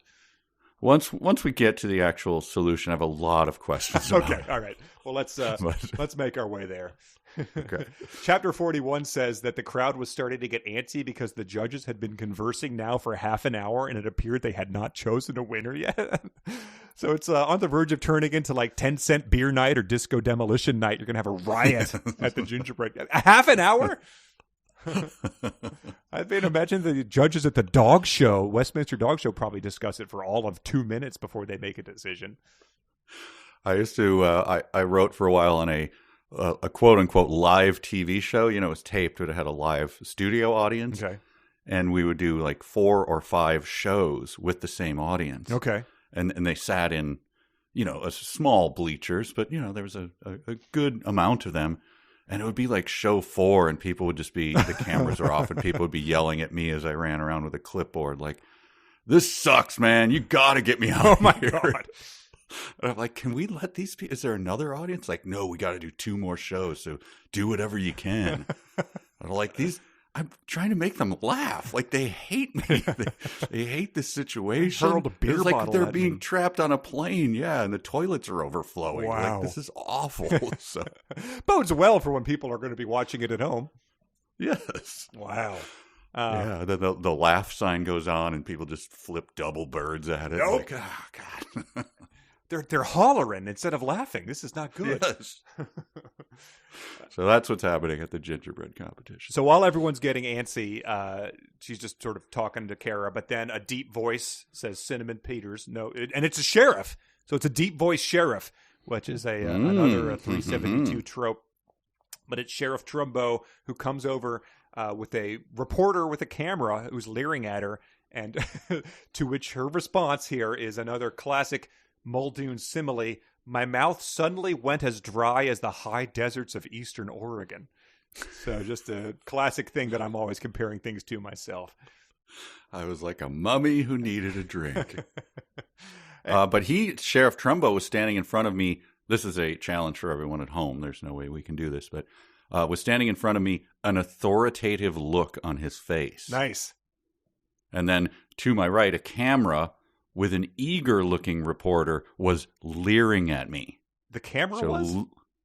A camera with an eager-looking reporter. With an eager-looking reporter was leering at me. So I just recreate that scene with your significant other this evening. Sure. And, one of you play the authoritative look, the other play a camera-wielding reporter who is eager but leering. It was it could look a little like American Gothic, maybe. I guess no one's really leering in there, but we did. Right. We put out a request for I think the sheriff. We'll get to this in emails, but the sheriff had made an interesting lip gesture in the previous section. And someone stuck out his top lip. Yes, someone did send us a picture of one of their horses recreating that look. So we've got okay. But the sheriff is looking like this because he says, "Cinnamon Peters, you're under arrest for the murder of Mason Barstow." So we've chosen to do the dramatic public arrest. Yes, he's frog walking Cinnamon Peters down the hallway. Local pie shop owner. And quickly, this ventures into chapter 42. Ernest Cline says, "Nice," as he recognizes the significance of that number in the Hitchhiker's Guide to the Galaxy universe. But this is where everything sort of comes to an head. And as he's sort of frog walking her out of here, I don't think he cuffs her, but he does grab her wrists, and there's cameras everywhere. But you hear, "Get this damn animal off me! Get it off me!" And he's still walking her out of here, ignoring this disturbance. And it says, "Get Mason's damn runt away from me," the voice cried again. And so that's where my real-time notes were like, oh my God, is this going to be like an Encyclopedia Brown reveal where it's like, how did she know that was Mason's dog type of thing? Nobody said he was murdered. You said murder. Exactly. And it's a short chapter. Chapter 43 goes into Huckleberry had a hold of Gretchen O'Malley's leg. Here's the most curious simile of all. Do you want to read it? I'm scanning. Huckleberry had a hold of Gretchen O'Malley's leg like it was a drumstick that someone had used to beat him with. There it is. Yes. Common thing? Beating dogs with turkey or chicken drumsticks? I don't really think that's, I don't know, that common. Anyway, but he was getting his revenge. So Huckleberry's just latched into her leg and is just chomping on it in the middle of this competition, letting out low guttural growls, clenching his jaw firmly on her calf, shaking it, and she screams again, her cries echoing through the gymnasium. The strange thing was nobody was doing anything. It was as if we were stuck in a snow globe, watching the scene unfold in a glass orb of water. So 2 similes in a row. 2 insane similes. This is bananas. Like, what? First of all, I'm just going back. I just want to track the screaming. Okay. A scream ripped through the crowd. A scream of pain, of agony, of frantic hurt. Get this damn animal off me. A woman screamed, okay. Get it off me. And so this is happening, and they're watching the dog clamping down on her leg like a drumstick, and they freeze? Mm-hmm. The entire crowd? There's a huge auditorium of people, right? Packed with people, yeah. Utterly packed. And but they're acting as if they were stuck in a snow globe. You know, we've all been there. Sure. A question, though, I'm going to call foul on something from last week. Okay. Didn't real or fanfic, I got fooled by one that was basically this, just kind of rewritten with her getting arrested or something. Was it? Well, I thought she was in a cell. Yeah, I don't know. See, no. I mean, the sheriff had already been suspicious of her being in the murder. I understand. We have explicitly said, do not just take stuff that happens in this book and slightly rewrite it later for fanfic. That is I'm just saying, yeah. It's close enough where it wasn't so a flight of fancy. She does get arrested. Sure. It was in the prison cell, I think. He was locking the cell. She's clapped in irons here. I think you could speculate based on the sheriff being suspicious of her that might happen. Let the listener decide. Okay. Anyway. But no, that is forbidden. That is we have said that's forbidden. Do not do that for future real or fanfic. Okay. But maybe all the screaming here, people just thought that Santa Claus was going by in a parade outside, and so that's why they didn't react. I don't know. Santa Warren's here again, and yep, he's got no pants. Oh, God, not again. So essentially, Huckleberry is shaking her leg. She's screaming, and Daniel then kneels down beside her and says, "You killed him, didn't you? You killed Mason Barstow." "I don't know what you're talking about," she cried, her face red and puffy, her hair a tangled mess. No word on whether it still looks elegant. "You do. I know you do. The dog knows you did it, and so do I. Say it." She screamed again. Oh, wait. She tried to lash out at Huckleberry, but he came back at her tenfold. Oh, my God. Her leg is hamburger at this point. It's just torn apart. She screamed again. It was bordering on torture now. And then she placed a hand on Daniel's shoulder, but he didn't seem to notice. "She's bleeding, Daniel." "Fine," she's cried. "I did it." So it's purely, just a Columbo or Scooby-Doo villain, as if a dog was gnawing their leg off. "But I didn't mean to do it, I swear," she screamed. Yeah, and so I thought the sheriff might have shot this dog by this point in time. Like, he's, for all he knows, his dog is, a rabbit and attacking a citizen. Yeah, the sheriff froze like he was in a snow globe, too, does not speak well. Yeah. I mean, this is, even Barney Fife tries to get the one cartridge out of his pocket for this. But this, yeah. And so as I'm reading this, I'm like, well, obviously a confession under duress as a dog clamps down on your drumstick is going to be inadmissible in court. Yes. As, and who was trying to coerce the confession out of you? Some guy. Oh. Was he an official of? No. They asked him for help. Here we go. A listener named Hayden wrote in and said, as a lawyer, I have some opinions about this. Oh, okay, good. He says, Gretchen's being mauled by a dog. It's being held on a leash by a cop that is investigating the murder under the authority of a local law enforcement. A cop dirty enough that he had to leave the Fresno force. We'll get to that. A cop that is doing nothing to stop the dog and actively pressuring her for a confession that she desperately gives. Not only is everything she said inadmissible, all evidence gathered as a direct result of that initial confession is now also admissible. It says the dog bites she supposedly suffered earlier, they are now covered by new dog bites from the same dog. The only thing that would possibly tie her to the murder is the knife, the same knife that the dirty cop himself took to Portland, the same cop that is actively trying to start a relationship with the most obvious person of interest, a person the sheriff was going to arrest, which the dirty cop would know. There would be little to no admissible evidence, a suspect to point the finger at, and a dirty cop, Cinnamon, and a dirty cop to blame for anything that remains. It is a dream case for the defense. A DA would be hard-pressed to even bring it into court. So thank you for that expert analysis. Yeah, everything that the red flags raised are confirmed by an actual lawyer. Okay, good. All right. I thought so. But it says, I knew at that moment, sensing the anger in Little Huck's eyes, that it was true. The dog didn't lie, as he's being yanked backwards and continuing to growl with an insane look of vengeance in his eye. Gretchen had killed Mason. Huckleberry had seen it, and now he was avenging his dead master. So the dog has a lot of agency here. And Daniel just... reroutes the arrest of Cinnamon Peters to, of course, Gretchen. Well, no, the sheriff, after all this, someone says, call the woman an ambulance. Sheriff Trumbo saw me and pushed his way over. Cinnamon Peters, you're under arrest for the murder of... And that's when Daniel says, no, this is the one you want here. So the sheriff is, ignored that confession, maybe because he knew it wouldn't hold up in court, but he's determined to double down and ruin himself over this investigation. And he stood in front of me, protecting me, and then nodded to Gretchen, who was whimpering in a fetal position on the cold auditorium floor. And maybe we could get a medical person to weigh in on this. I once saw two guys went into this was in Wisconsin, by the way. Nice. Two guys went out from a bar to have a little bit of a fight. One of them pulled a knife, and he nicked the other guy's femoral artery. Oh, my God. So he came back in, and his entire pant leg you could see the blood pulsing out of it. And he went and then they were like, cool, because they had this fight, right? Like, we're good.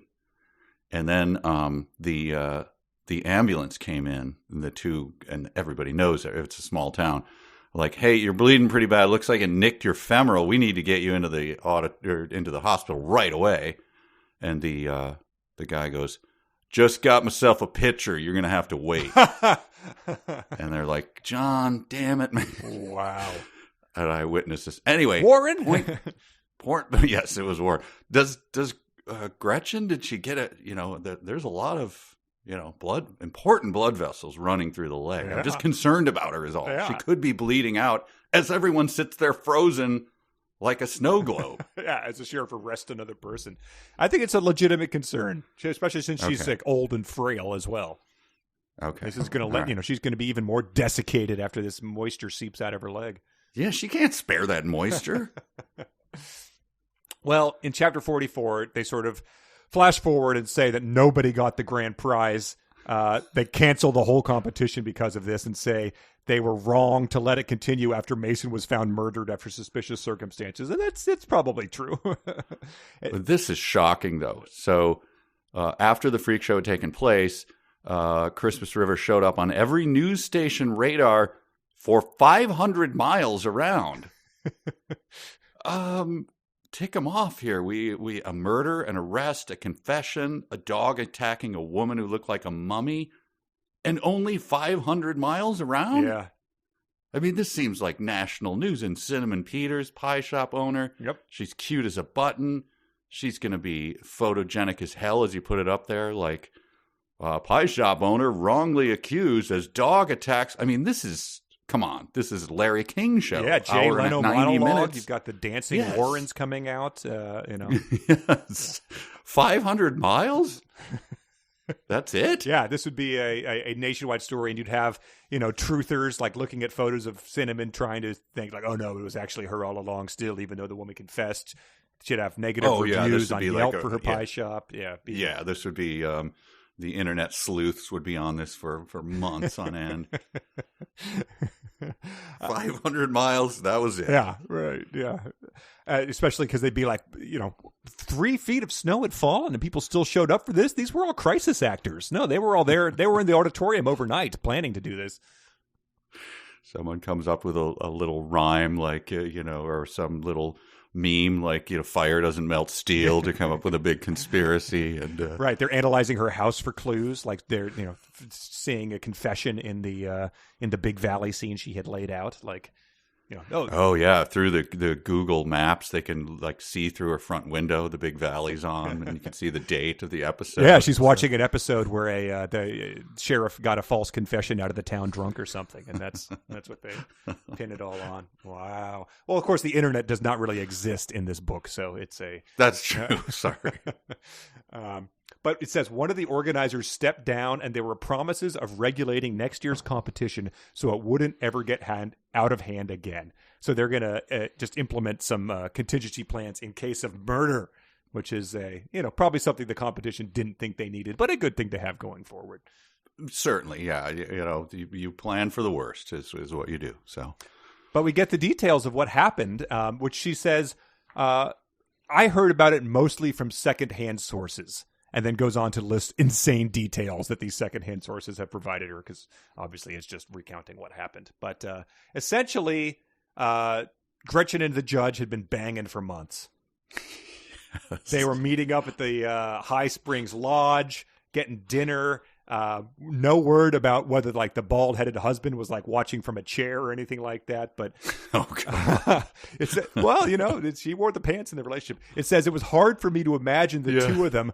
They were both so old, so past the reasonable age to do something like that.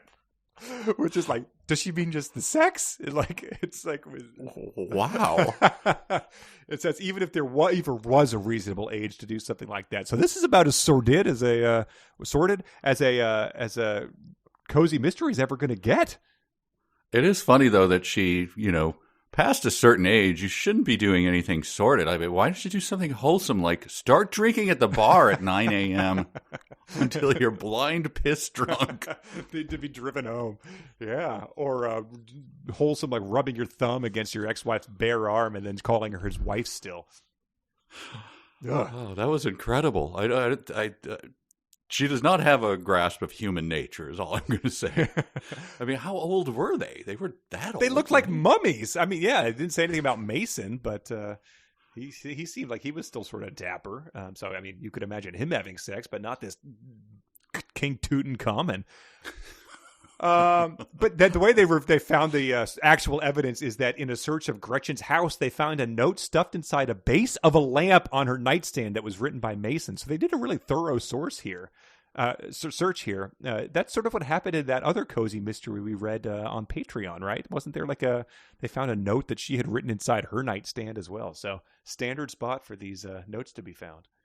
Where's the space inside the base of a lamp? Yeah.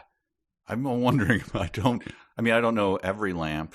I have a big grudge against lamp design, by the way, which we'll talk about soon. Why is the little plastic thing that you spin around to turn on and off the lamp? Mm-hmm. Why is that placed way up inside the shade of the lamp? Yeah, you do have to really fumble. It's the most awkward, unergonomic thing in the world. Why is it not on the base of the lamp? Yeah, why did why are we still putting up with this? Like the one that sort of your finger conducts the. Yes. Yeah. Come on, lamp designers. This is the most awful design. And that little ubiquitous plastic thing to turn the little switch that has a very unsatisfying, that click, metallic, awful click. You can do better than this. Wow. All right. Well, all right. King's Things will have some some gripes about lamps in here. Or Yes. I'm sure I could write you an AI mystery about a lamp designer who has found someone dead because of their inferior designs. Oh, I'm going to repeatedly stab a lamp designer in my AI fiction. Yeah.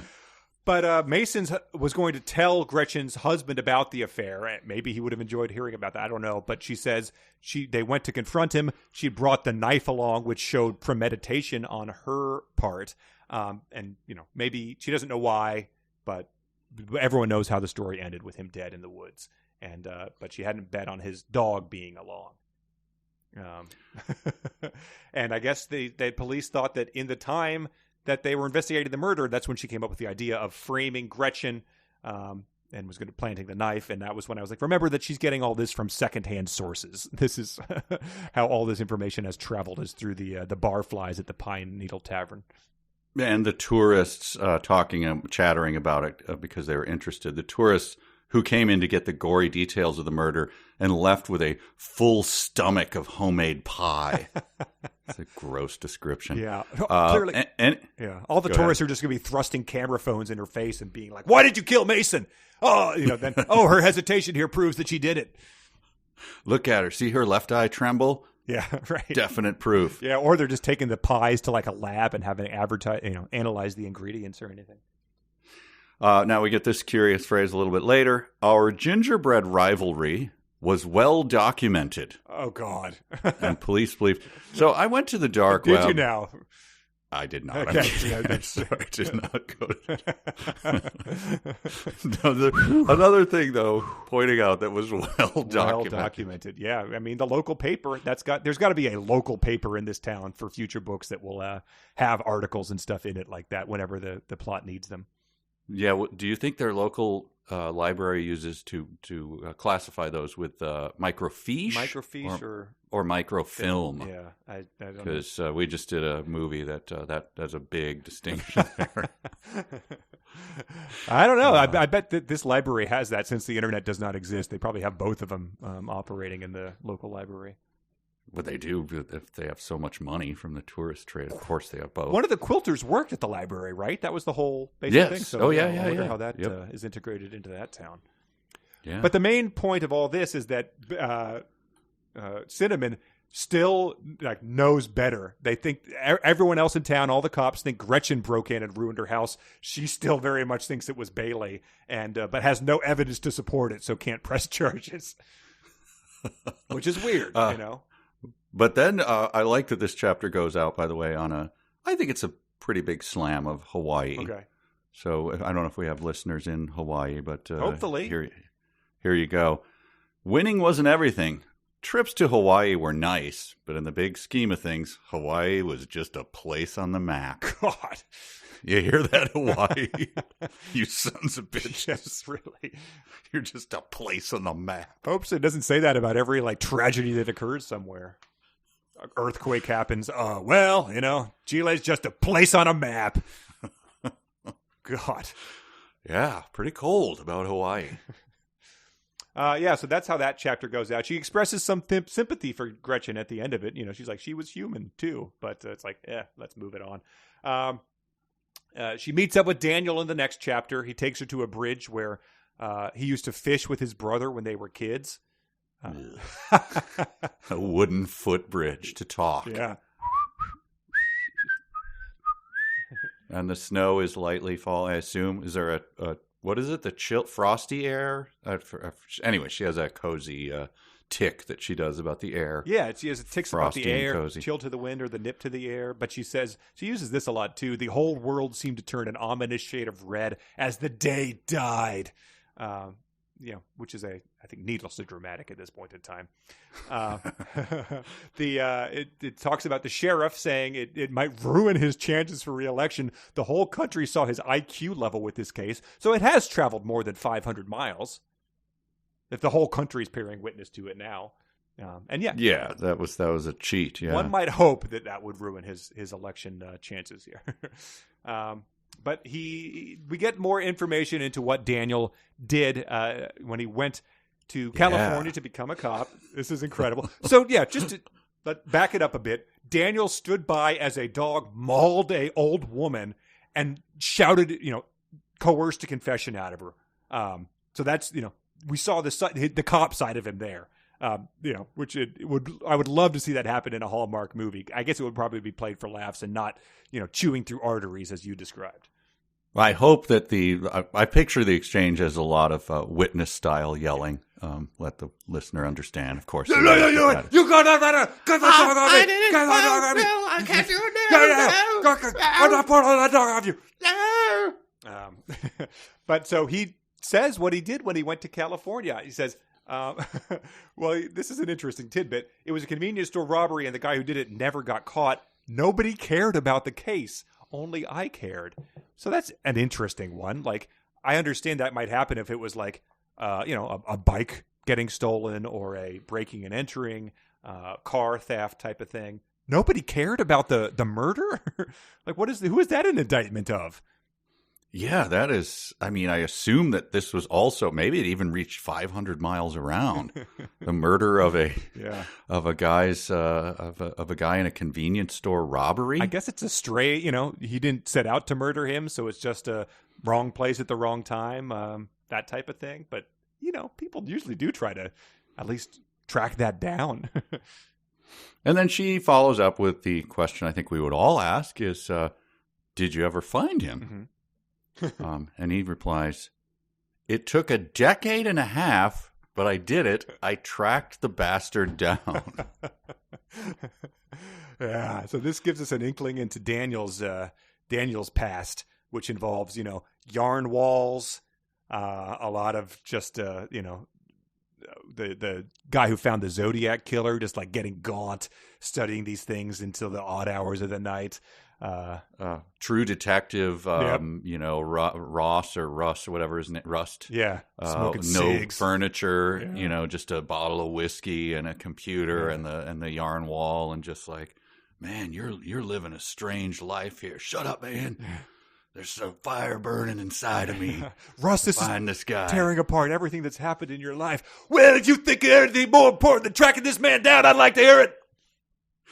Yes. Sorry for hollering at you. Eating nothing but gas station burritos Yeah. and drinking whiskey, and a decade and a half. And I guess he's still on the force at this point in time, and so he's is neglecting other cases. They're falling by the wayside. His lieutenant saying like shape up or ship out type of thing. But he eventually did track him down, and he says, "I always knew when the moment came, I'd know exactly what I'd do." Not meeting my gaze. I thought I'd be able to control myself, but I was wrong. And she says, "Did you kill him?" "No, but I hurt him. I hurt him pretty bad. The department covered for me, even though they shouldn't have. Anybody else would have had their badge taken away." And it says, I couldn't do it anymore. I couldn't pretend to be a police officer, a protector after what I did. But there's not a day that goes by when I don't think of what I did to that guy. the way he looked when I got through with him. Cozy. I'm picturing Goodfellas. Yeah. Curb stomping. When she says like he hurt me or whatever, and she's crying, and he goes like, "Is son of a bitch home?" And he drives to the house, and they're fixing the car, he and his buddies, and he just walks up and just pistol whips his face, just like screaming and swearing at him, and everyone else is just backing up in horror as he's just turning his face into blood pudding. Yes, like you said, hamburger before. So and then he steps back and sort of like looks at his blood covered hands as he realizes what he's done, and there's someone shrieking in the background, and that's the last thing Daniel remembers before it all turns red. And then his partner peels up in the squad car. Daniel, God, it's not worth it. Straps him down, and this guy. And then the cover up begins. Yes, exactly. Talking about planting evidence, but you don't need to plant evidence. This guy probably has no idea why this guy has approached him, at a bar just to be like, "You remember me?" No. You remember that liquor store robbery 15 years ago? Not really. I mean, you're the guy that remembers kisses from 17 years ago. You've got a weird ability to hold these things as if they've happened yesterday in your memory, man. Oh, so he's racked with guilt. Mm-hmm. But I love this. She says, I'd have follow-up questions. Okay. I if I was going to, thinking of spending my life with this fella, I'd be like, what happened to him? Did he, was he debilitated, like brain damage? Yeah. Was it like Marky Mark? Did he blind the guy? Sure. With a 2x4? What happened? Were you able to convict him after your brutality in the case? As we've seen in the previous incident, you don't seem to mind that aspect of the thing, of that part of justice. So is he in prison now? Yeah, is he in prison, or is he in a wheelchair with a bag? Did he pee into a bag? And what happened? But she did none of that for her. Well, I'm sure he deserved it. Wow. I mean, that puts a lot of faith in a man who admits he went into a blind rage. And she goes on to say this. He says, I saw a part of myself. I can't ever accept that part. It was evil. Just pure hate. Oh, we all have that in us. That doesn't make you evil. We all have evil and pure hate lurking inside of us. That's a very, very grim view of humanity coming from this Christmas River pie shop owner. I once pistol whipped Gretchen nearly to death. We all do it. Sure, we all do. And then he says, I violated everything I believed in that day. I'm worthless now. Oh, I don't believe that for whatever it's worth. Oh, it was great. It's very enabling. It'll be funny when, let's assume they get married or whatever. We don't know the end here. Okay. But it's 10 years later, and he comes home like, I don't know what happened. I started drinking with Warren, and then when I drove home, I hit a guy. He's dead. I'll get the tarp, honey. Come on. We'll go upstate. We know how to do this. It happens to all of us. It happens. Yes. The thing is, I knew what I was doing. I knew I shouldn't be driving. Hey, shh. It's the second time. Have a beer. It's the second time this week, Cinnamon. I'm really concerned. Come on. We'll bake him into a pie and serve him. Tarps are cheap, honey. You know that. I was aroused the whole time too, Sin. I didn't know what to do about it. Shh.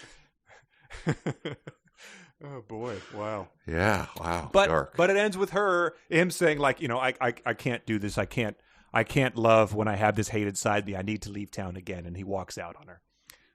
And then it flashes forward a bit in the next chapter. She's baking pies, and in walks Dr. John, who I'd forgotten about. Right. He says, Hey, I did come back and get a little bit of that. I'm going to have a slice of that pie. That damn dog didn't turn that lady's hand into a etouffee, you know what I'm saying? So, Yeah, put a little onion, a little garlic. Dr. John. So he comes in and says, he asks for the usual, and she's like, "Hey there, stranger."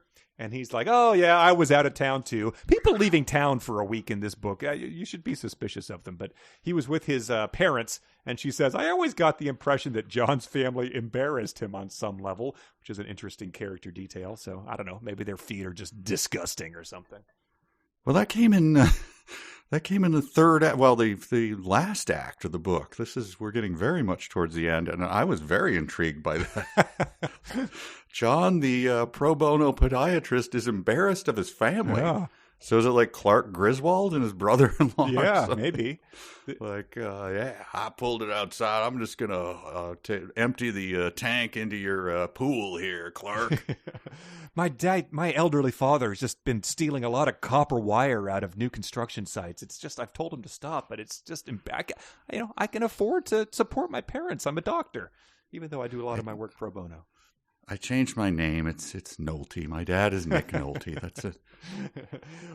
Well, Dr. John, What if Nick Nolte had a conversation with Dr. John? It might go a little something. I think. Let me push my sleeves up and turn around towards the brick wall, and then We've got 3 more chapters to do. We can't put our voices through that. Yes. Okay.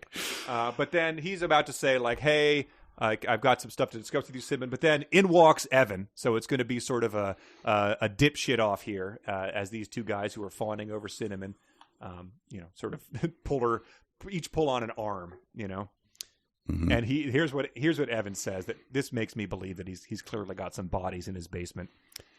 "It's all in the past now, honey bun," he said, reaching over and stroking my hand.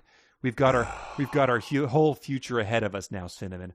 I'm back, and I'll never do that to you again. Ugh. And then I wrote that down and was going to ask you: have you ever in your entire life called anyone honey bun, even in jest or? What didn't we talk about honey buns earlier on this?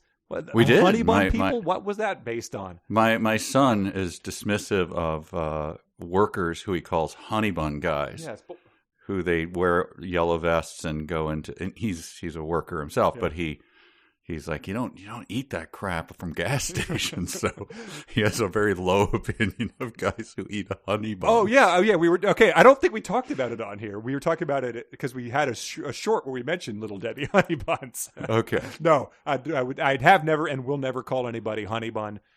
No, of course not. This is immediately like you. I assume her gorge rises like, oh God, I almost threw up. You called me honey bun. While stroking my hand. And then he doubles down. He says, "I know you still love me. I've known it the whole time.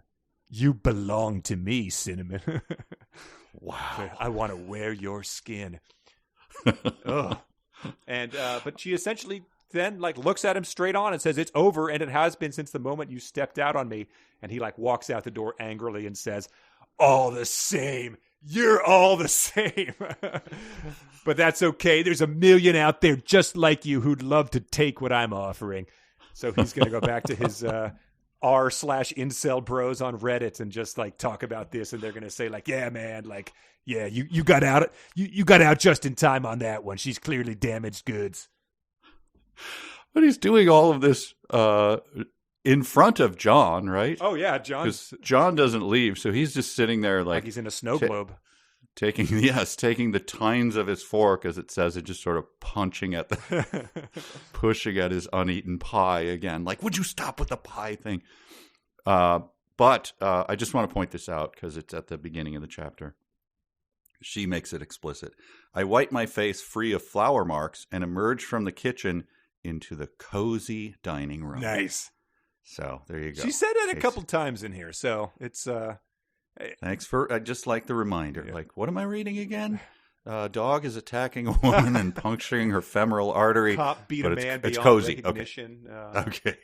Yeah, it is a nice little telling, not showing. Yes. And then it says that Evan walked out of my life forever or something like that. And there are 12 more books, so I do hope that he commits a crime later in a book, something like that, or stumbles into town derelict and becomes a suspect or something. But yeah, so he gives John a hateful look, and then he opened up the front door, slamming it hard behind him. I watched him stomp across the street like a child throwing a tantrum. And it's damn lucky they had already snowplowed up all those Oh, wow. horse flops. Yeah. Yeah, Stop because you don't one. want to stomp Oh, across damn that it. street. Stop two. Stomp Oh. two. Oh, why? How many are there? I'm not even a quarter of the way across the street. How many parades deep was this horse? They ran the Kentucky Derby out here. Did this horse eat discarded pies? What is this? Chapter 47 is go back to the conversation with John, where he essentially says, "Oh, Cinnamon, I know how you feel about me. It's easy to read a woman when she's not in love with you." So he took a moment when he was off with his parents to really analyze things and came to a good conclusion. So I'm happy that worked out that way. Yeah, this is a 100% a trope, right? Some loser second who sticks around. I always wonder who would take that role on like a Hallmark or whatever. I mean, it's, going back to the beginning of rom-coms. There's always some sad sack fiance who gets shoved away at the end. And it's like, man, that is sorry work. You don't get any laughs. It's basically like you're impotent and a fool. Yeah. Like you work at some crappy job that everyone hates you. It would be interesting to see when you go in to read for that part, to just look around the other guys in the room and be like, "Oh no, this is the part you've got me reading for." Like in the series Andor, there's I told Lauren this. There's a evil empire underlings that are sort of like they're doing the logistics of all the evil the Empire is carrying out. And every single person in this room is just like quite unattractive from just like that sort of, they're not supposed to be, but like they really play it up. So I just imagine going for that audition and being like, "Oh, okay, I get it. You've recruited a lot of people who you look at and you're like, yep, that person's gross and evil." You think I'm one of these? Okay, all right. Great, Well, okay. At least I know myself now. So I don't know. I mean, I guess work is work. Yeah, and John is this guy, and he's handsome enough. Oh yeah, they right? did call him handsome.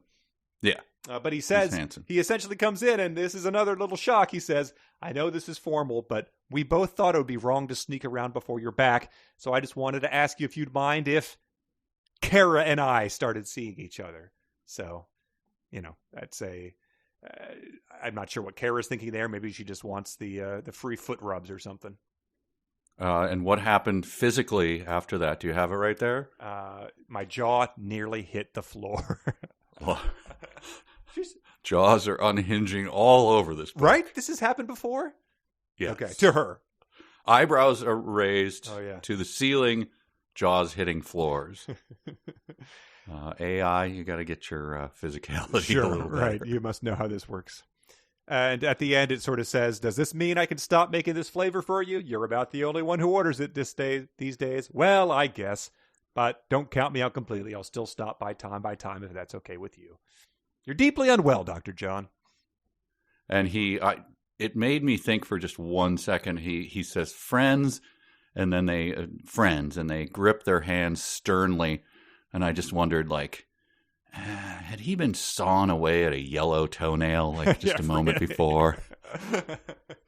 Did you have the vinyl gloves on? Did you wash pretty with hot water? Yeah.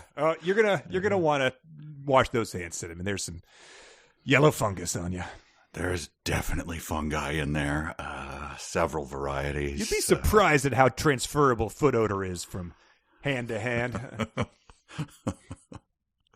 So this is the end of the chapter, unless you have something else. Nope. But she says, he got up and tried to pay, but I wouldn't have it. His money was no good here. And I'm like, don't tell him that. Like, he'll be hosting his podiatrist client appreciation parties at the pie shop Right. for the rest of his life.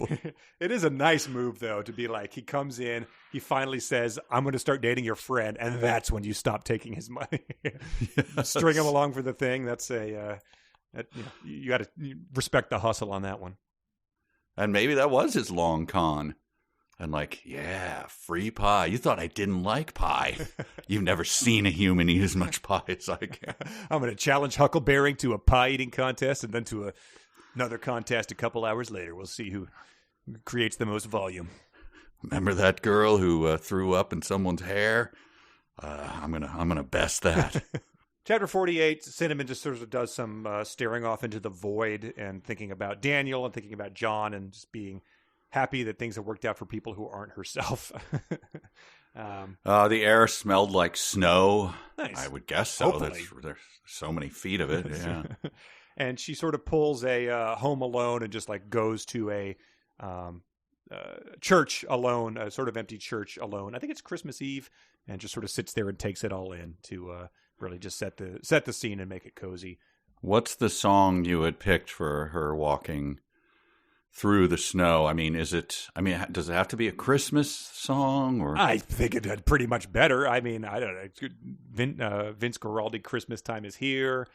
Yeah, there you go. I mean, you could have the ironic Silent Night sort of going. That's pretty. Oh, no, it's Vince Guaraldi doing Oh Christmas Tree. You know how it starts with that melancholy before it picks up. So maybe after she leaves the church, it kind of picks up. Yeah. It does instill some humanity into her. And then she goes and drops off some meat pies for dogs at the Humane Society, because if there's one thing she can't stop doing, it's feeding dogs pie. That was a surprise to me. At the beginning of the chapter, it's a bit of a twist. She says it was Christmas Eve day, and after making a fresh batch of pies, I closed up the shop early. Like, okay, she's getting a head start. Or maybe she's closed on Christmas. I don't know. But then at the end, she describes them as meat pies. That's like, oh, okay. Yeah, so I guess she has a whole, she's got an infrastructure for that in the pie shop as well for, cooking. What kind of meat are you making for dogs for the Humane Society? Hopefully. I mean, she's not equipped for this, right? There's been no indication before, no. And like mincemeat pies is not meat. Grinding up suet and stuff like that. Hopefully she has gotten some low-grade cuts of things that are maybe butcher's scraps. And then I know that there are, for dog foods and stuff, there's a certain much higher allowable parts per million of whipped bone meal. Nice. So maybe she was using that, the pink foam stuff that they use to make chicken nuggets and stuff. Crude protein. Yes. So I don't know where she's getting this shipped in, but I'm glad because she was almost out of pie filling. True. Yes. Yeah. Luckily, she had meat trimmings around. So yeah. If you walked into a pie shop and just saw a bag of the pink slime behind the counter, you'd probably back your way out the door. Even if she's the perfect. She's piping it around pies, and someone walks in. Can I help you get something? I'll just take this one. No, that's no. It looks good to me. I'll just have a pie piece right now. You probably would not accept the very fake-sounding explanation of I'm just making them to bring to dogs at the Humane Society either. Right. What kind of crust do dogs like? I thought the crust was the problem. I think the lard in the crust was, what was going to cause the dog diarrhea. So.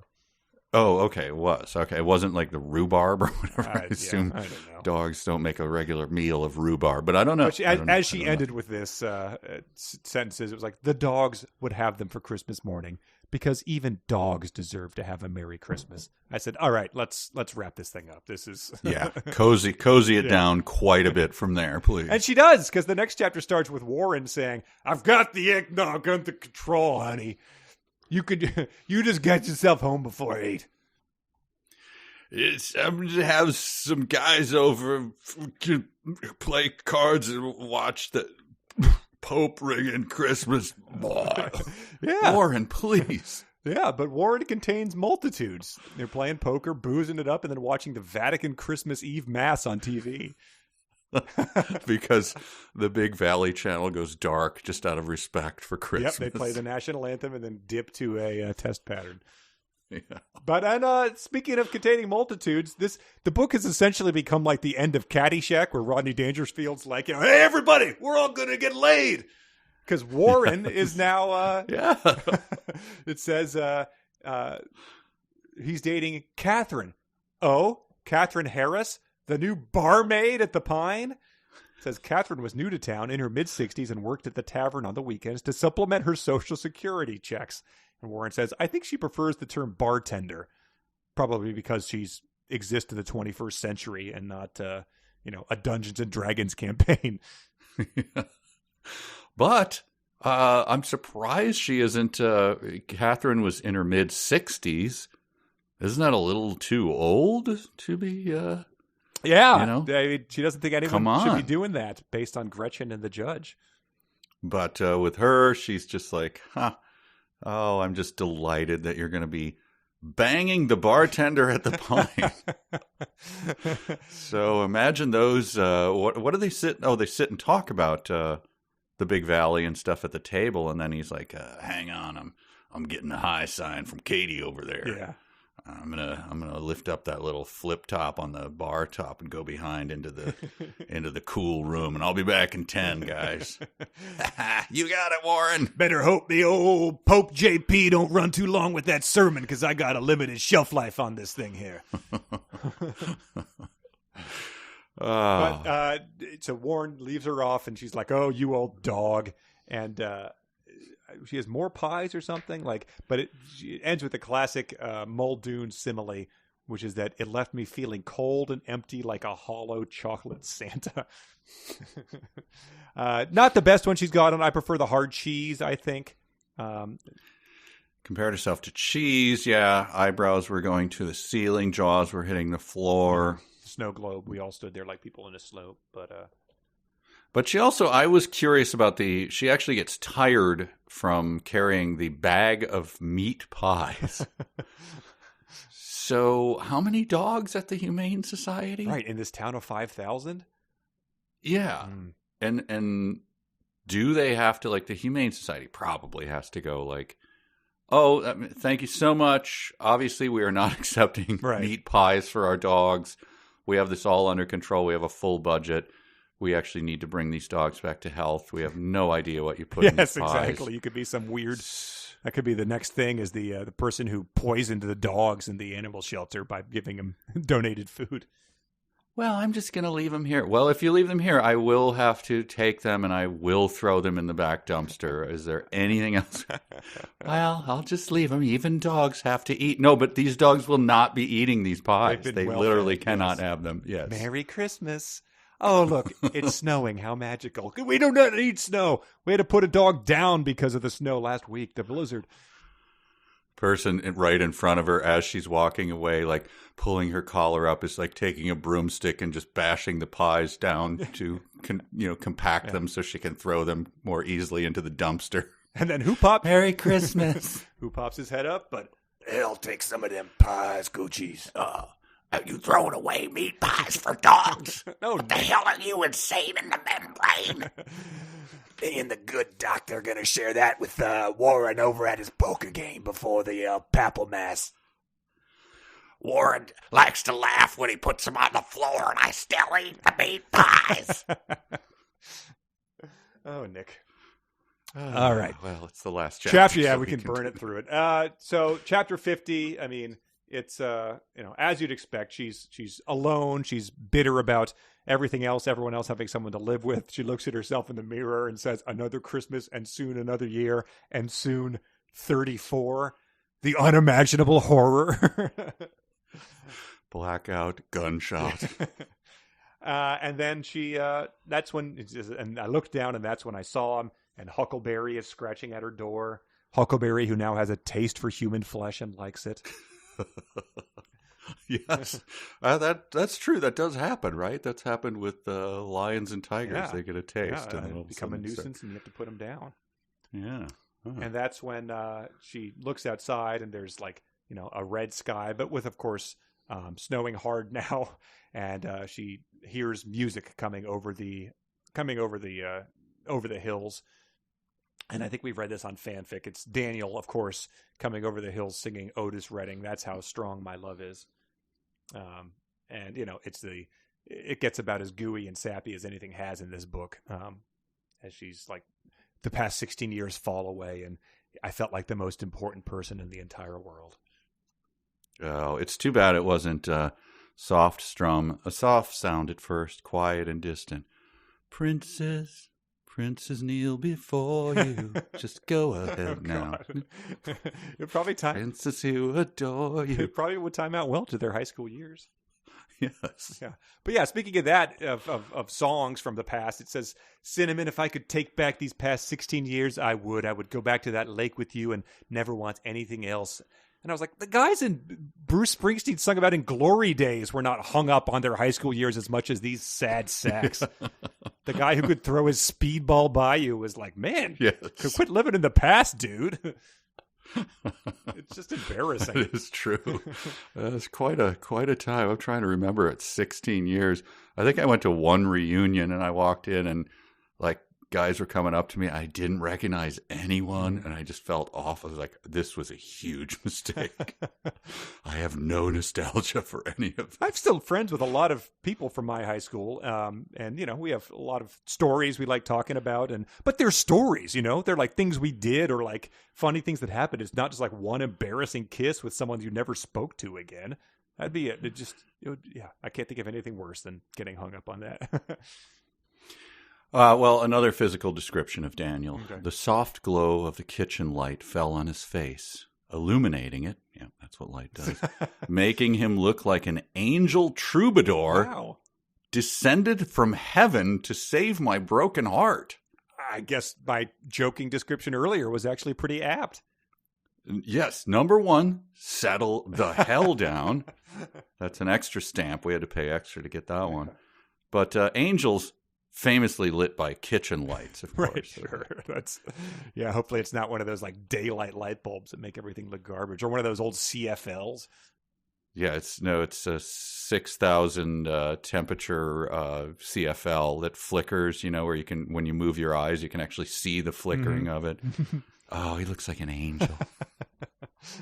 Wow. I mean, it's if a movie did that and was not like trying to be funny about how they made a character look, you would not take it seriously if they made him look that angelic. Yes.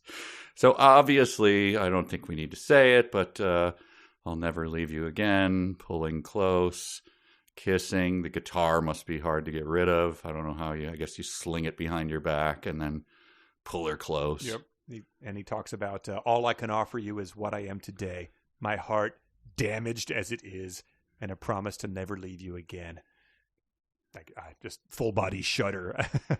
Did your heart get damaged when you beat that man within an inch of his life and confined him to reconstructive surgery on his pelvis from shattering it with a baseball bat that you had brought along?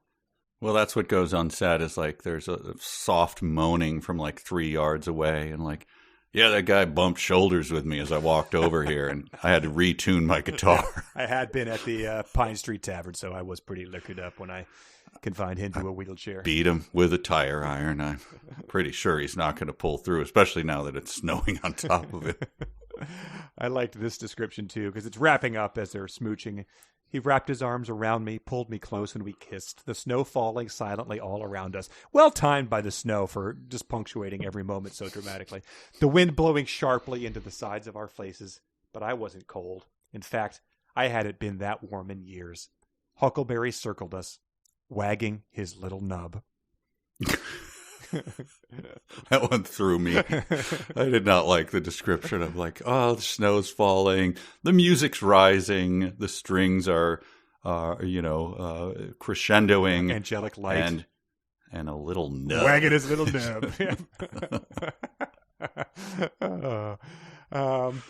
Well, I mean, it goes into that. It says, "I knew he was true, and I knew he was never going to leave me, not ever again." We'll see if that bears out throughout the rest of the series. But yeah, we have a lot of books to go through. It ends with an epilogue, and just as the prologue was, it's from the dog's point of view. It's like him eating Huckleberry eating a meat pie, looking at the man and woman, feeling very happy. It says, the dog had a feeling he'd be seeing a lot more of the woman, that the man and the woman would play a big part in his life in the upcoming years. He would be loyal to both of them and would never leave their sides as long as he lived. Huckleberry, as the woman called him, finally had a loving home. He was no longer alone. And that's when the humping started. The end. I like that the dog is going like, oh, my name is Huckleberry, I guess. But it is funny that this is like, the entire book was the dog's dream. I'm assuming this is like Inception. Sure, that'd be great. The dog was chasing rabbits and then like woke up and like, oh, Did I just dream about a woman stabbing a man at a pie shop? Oh. Right, ray off the reet rise. Oh, so that is wow. There we go. Yeah, it was a it was a cozy mystery, I guess. We'll see. Well, that the mystery thing is very funny. I think we talked about this before. That is that this is such a true to the Hallmark thing of like, we can't have any tension.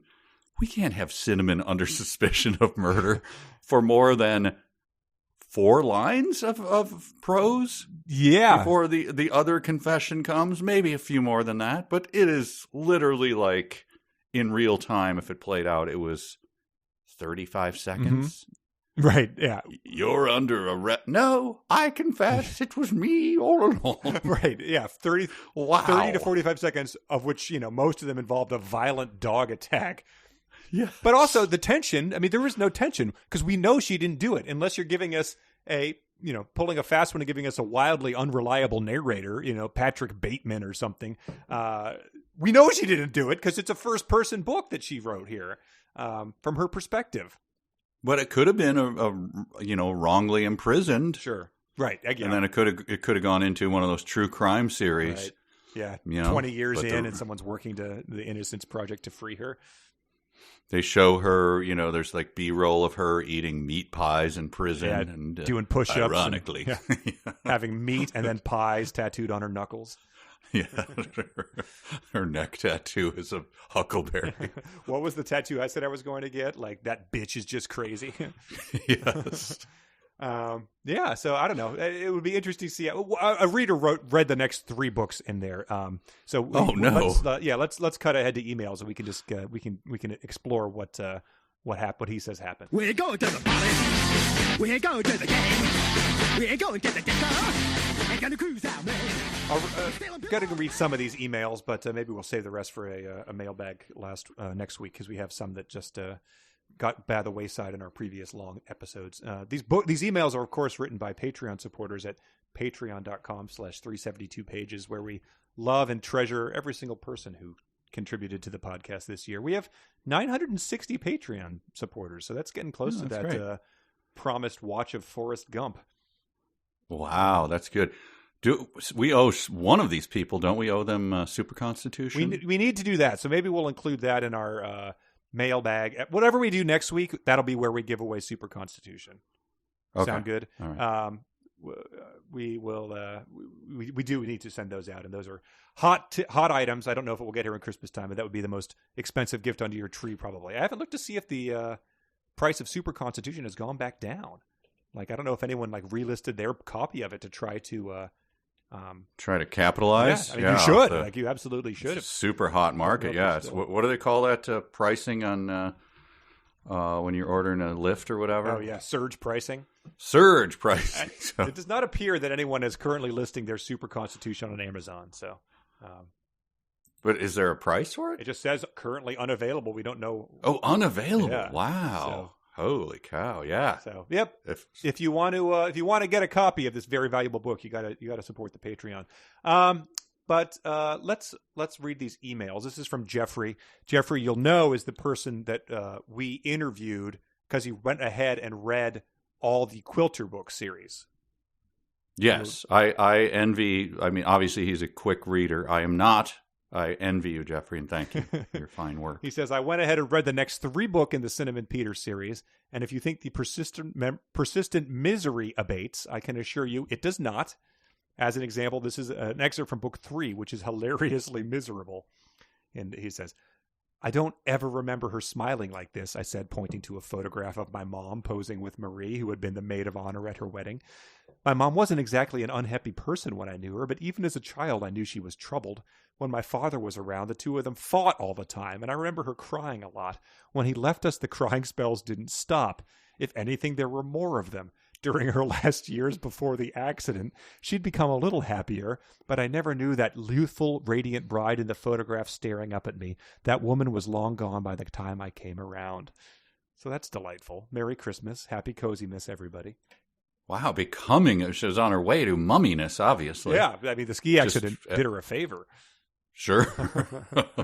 And Jeffrey says the difference between the Quilterverse and these books is like the difference between a mouthful of cotton candy and a mouthful of fondant, to put it in cozy terms. And he says, by the way, the Devlin sisters just released the 11th Miranda Hathaway book called The Dollhouse Quilt, and it seems they've decided to tackle another hot-button issue, elder abuse. I will, of course, read it and let you know how it goes. So I'm very excited to hear about that one. So that's exciting. We have an email from Amy. She is the one who sent in.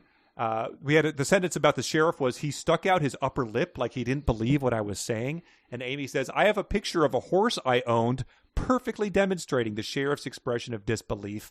He says, this isn't the first 372 book to feature upper lip weirdness. The girl in the mister was constantly biting her upper lip. So yes. I'm going to try and copy this picture to you right now. I will, of course, post it when we post the episode. But she has sent her a picture of a horse who is very much sticking out his upper lip in an effort to do Lord knows what. But As a former horse owner, I had several horses back in the day. The movement of the upper lip was one of the things that charms you about horse. It's absolutely amazing. It's like an elephant trunk. It's like, what is it doing? wow, prehensile. It is. Or they can, as you feed them a carrot, the upper lip moves. You know, the sniffing and everything is like, it's terrifying and exhilarating. So. Well, the horse is very much looking at the camera as if it knows you're taking a picture of its upper lip. So it seems like it's sort of showing off. So it is. It's posing, obviously. We are going to have an email from AD. He says, I've been listening to all the main episodes of the podcast and I'm currently through the Mister. We had people from Spotify who listened to just so many 42 days of the podcast this year was the record we had from a listener. Wow. So that involves several re-listens, back-to-back rewatches, even some might say. He said he was inspired to head over to YouTube to listen to Foghat's classic Slow Ride. Lo and behold, the second comment there was, my mom sang this to me right before she passed. Oh, come on. It's forever in my heart and hopefully a testament to how good she was feeling going through those pearly gates. I love you, Mom. And he says, now whenever I hear this song, I'm going to picture a dying woman singing to her child, I'm in the mood. The rhythm is right. Move to the music. We can roll all night. And that's a song that the kid falls asleep listening to in the end of Dazed and Confused. So it's impossible not to imagine that playing as the woman drifts off forever. That is obviously made up, so that's why we're laughing about that. But it's also, does that win? I'm sure there's a better version of, As My Mother Drifts Off, kind of a fiction. Right. It's clearly fiction. His mother did not start singing slower. Do you want to take a ride, son? What kind of ride, Mom?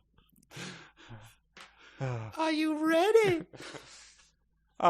Vivian writes in and says, at the back of Christmas River book, Meg Muldoon has a link to her website, which has a link to her YouTube page, and it appears she puts videos of her giving a plot synopsis of the books. I'd highly recommend everyone watching them, as listening to her describe these unhinged plots in mild tones made me cry with laughter, including a link for her describing the newest one, which is apparently a prequel. So we can link to that as well. I'd be interested to see that. I haven't heard her talk and really just saw that one picture of her. Oh, yeah. I didn't do much investigation. I didn't know she had a YouTube. Yeah. Maybe there's the last thing my father did before he died was play this YouTube summary of a book to me. On my deathbed, on her deathbed, my mom recited an entire episode of The Big Valley, including descriptions of the terrain as Barbara Stanwyck rode across the... John said, as I reflected on the lack of mystery solving in Murder in Christmas River, I realized that Super Constitution may have had significantly more mystery solving, particularly the subplot where government agents were trying to track down Miss O'Hara contained much more investigation and detective work than all of Christmas River combined. But Murder in Christmas River still beats Super Constitution in the coziness department, though. I think that's an absolute given. Oh, I think so, yeah. But I mean, I always like those things where you can argue that any book is cozy. There was a movie that Bridget said the other day, and she goes, "Isn't that a cozy thing?" And it's like, oh, well, I guess if you look at it from that, I can't remember what it was. Mystic River. That's the Yes. I mean, you know. So cozy. Speaking of Sean Penn. The last email is from Dawn. It says, I have a request for the last episode. Please, oh please, read the physical description of the sheriff that's in the book 2 bonus chapters at the end of this book. And so we'll do that just to get ahead of it. Who knows if we'll ever read any of these anymore. But the sheriff, it says, since the fiasco that was the Christmas River Gingerbread Junction competition the December before last, Sheriff Trumbo had been demoted within the tiny Poley County Sheriff's Department, had become one of my most frequent customers at the pie shop, and had gained at least 30 pounds. Whoa. I didn't know if he kept coming in here because he felt bad about accusing me of murder and almost arresting me in front of his television crew, or if he came in because he wanted something fattening to add to his epic binge. Either way, the man was in the biggest rut I'd ever seen. I mean, I hadn't even gotten that way after my divorce. Despite everything that had happened, I couldn't find it in my heart to hold a grudge against this sad, depressed man. Well, not much of a grudge anyway. I guess if I had truly been forgiving, I wouldn't let him get the most calorie-laden pie in the shop. I probably would, yeah, because she's been really subjective about intervening with her customers' pie consumption. I probably would have told him he needed to get help, not more pie. I handed the former sheriff his plate, and he took it without saying thank you. He went to a corner table where he sat down and started attacking the slice with his fork. As he took his seat, his beer belly came hanging down beneath his beige-colored sheriff department shirt that was several sizes too small for him. Yep, that was a rut the size of Crater Lake. Whoa, Crater Lake. Yeah, so another local Oregon simile there. The High Plains Desert, that's as dry as it. We get a description right after that. I was able to find this quickly. Oh, nice. It's on my thing. I went back into the kitchen. Kara had put her shoes back on. Oh! So she's taking her shoes off in the shop. Well, the doctor is giving her some toe treatment she wants to show off. Evidently. And was throwing her long, frazzled blonde hair up into a Elegant ponytail? messy ponytail. Oh, wow. She can't even beat Wow. Bailey? Yeah. Bailey just like totally freezes her out. Wow, that's He incredible. needs to start watching the same, ponytail TikToks that Bailey's been watching. Oh, and then here's their plan for the night, and then I'm done. What about a girls' night tonight, I asked. We could make some beer garitas and eat junk food. Oh, my God. Oh, you brassy broads. She nodded and bit her lip. Nice. All right. Upper lip? Yes. Not specified? Not specified. Wow. Wow. Yeah. Okay. Thank you for everyone who read ahead in the series, and I'm always interested to hear what goes on here more. I would love to read another Quilter's book, but you got to take some time between these things. So if any more shocking developments in this series, I'm very interested to hear about. Indeed. Beloved Patreon supporters. This first one is from Claire. In addition to Warren, Kara was also... Sorry, it's a bad sentence, so it's hard to read it in a normal voice. Yes, sure. In addition to Warren, Kara was always there for me, too. And she says, the redundancy is oddly reminiscent of my favorite bad sentence from Antigua. It, too, was also beautiful. Which just, I don't remember that specifically, but it's delightfully Antigua, and I missed that book. In addition, it, too, was also... Michael and Kate both submitted this one. My heart suddenly broke free of the basement it had been stored in since that night we had kissed under the winter moonlight. And they said that it's important for context here. The first sentence before it is, and he was at the sliding glass door, bringing his paw up to the window and scratching on it. My heart suddenly broke free of the basement it had been stored in since that night we had kissed under the winter moonlight. So the dog is at the door. Then her after that it goes on, but her heart like goes like up to the moon or something. Like it broke free of the ceiling and it's like exploded into the universe. I don't It know. flies This up into is the crazy. atmosphere like Superman. Yeah. Yes. All the usual, this is from Mike, all the usual competitors were there, including a few new ones, but there seemed to be a never-ending stream of spectators flooding the auditorium. He says the usual competitors included the new competitors. I think someone was absent the day math teachers taught Venn diagrams. Jay submitted soft snow was starting to come down from the sky, but it wasn't magical. So she is assigning various degrees of magic to the constant snow throughout the book. Balaji submitted, just like any of us, she'd gotten caught in a web of love, lies, and deceit. Oh my God. Again, she's subscribing, things to everybody, like the hidden chamber of his heart that was full of hate, Daniel said. And she says, we all have that. It's like, I think you have a very dark view of the human condition. Douglas submitted, my muscles suddenly detensed. And he says, she uses the word relaxed in literally the next sentence. So clearly she knows there's a better word than the invented detensed. Yes, I had that one. Oh, nice. Yes, that's a nice one. Let's see. We have the mosquito one. Justin submitted, he stood up straight, looking at me with pained eyes or whatever insincere emotion he really felt. And it says, the emotion is not sincere, but he really did feel it. It's hard to get a read on this guy. Let's see. Oh, Andrew V submitted, I played with my paper. This might have been from the last one, but I didn't notice it. I played with my paper coaster and felt the warm tingle of the golden liquid crawling through me. And he said, this is how human beings talk about drinking alcohol. And he said, Craig submitted Daniel Brightman singing an Otis Redding song about how strong his love was on a snowy Christmas Eve on the back porch of my shop, ruined the cold, empty person I had been. And Craig said, I admit it's been a while since I last heard Otis Redding's That's How Strong My Love Is. I just don't remember Otis's lyrics having a part about his love being strong on a snowy Christmas Eve on the back porch of a particular pie shop in a small town in Central Oregon, which is what the punctuation would lend you here to believe. Yes. And then someone else, of course, submitted the sharp noise. Mike submitted, the sharp noise grated on me like I was a chunk of hard cheese. He says that's worse than the bad Hemingway writing contest similes. He says it's the dumb sentence of the podcast for him. Nice. Do you have any? Yes, I did have some. I had all the similes submitted. Oh, the only one I left in was my mouth suddenly went as dry as the high deserts of eastern Oregon, which we discussed. Nice, But yes. it stood out for me. Mine were all burned. Wow. I mean, it's very understandable. There was a wealth of things here, but a lot of fun stuff to discuss.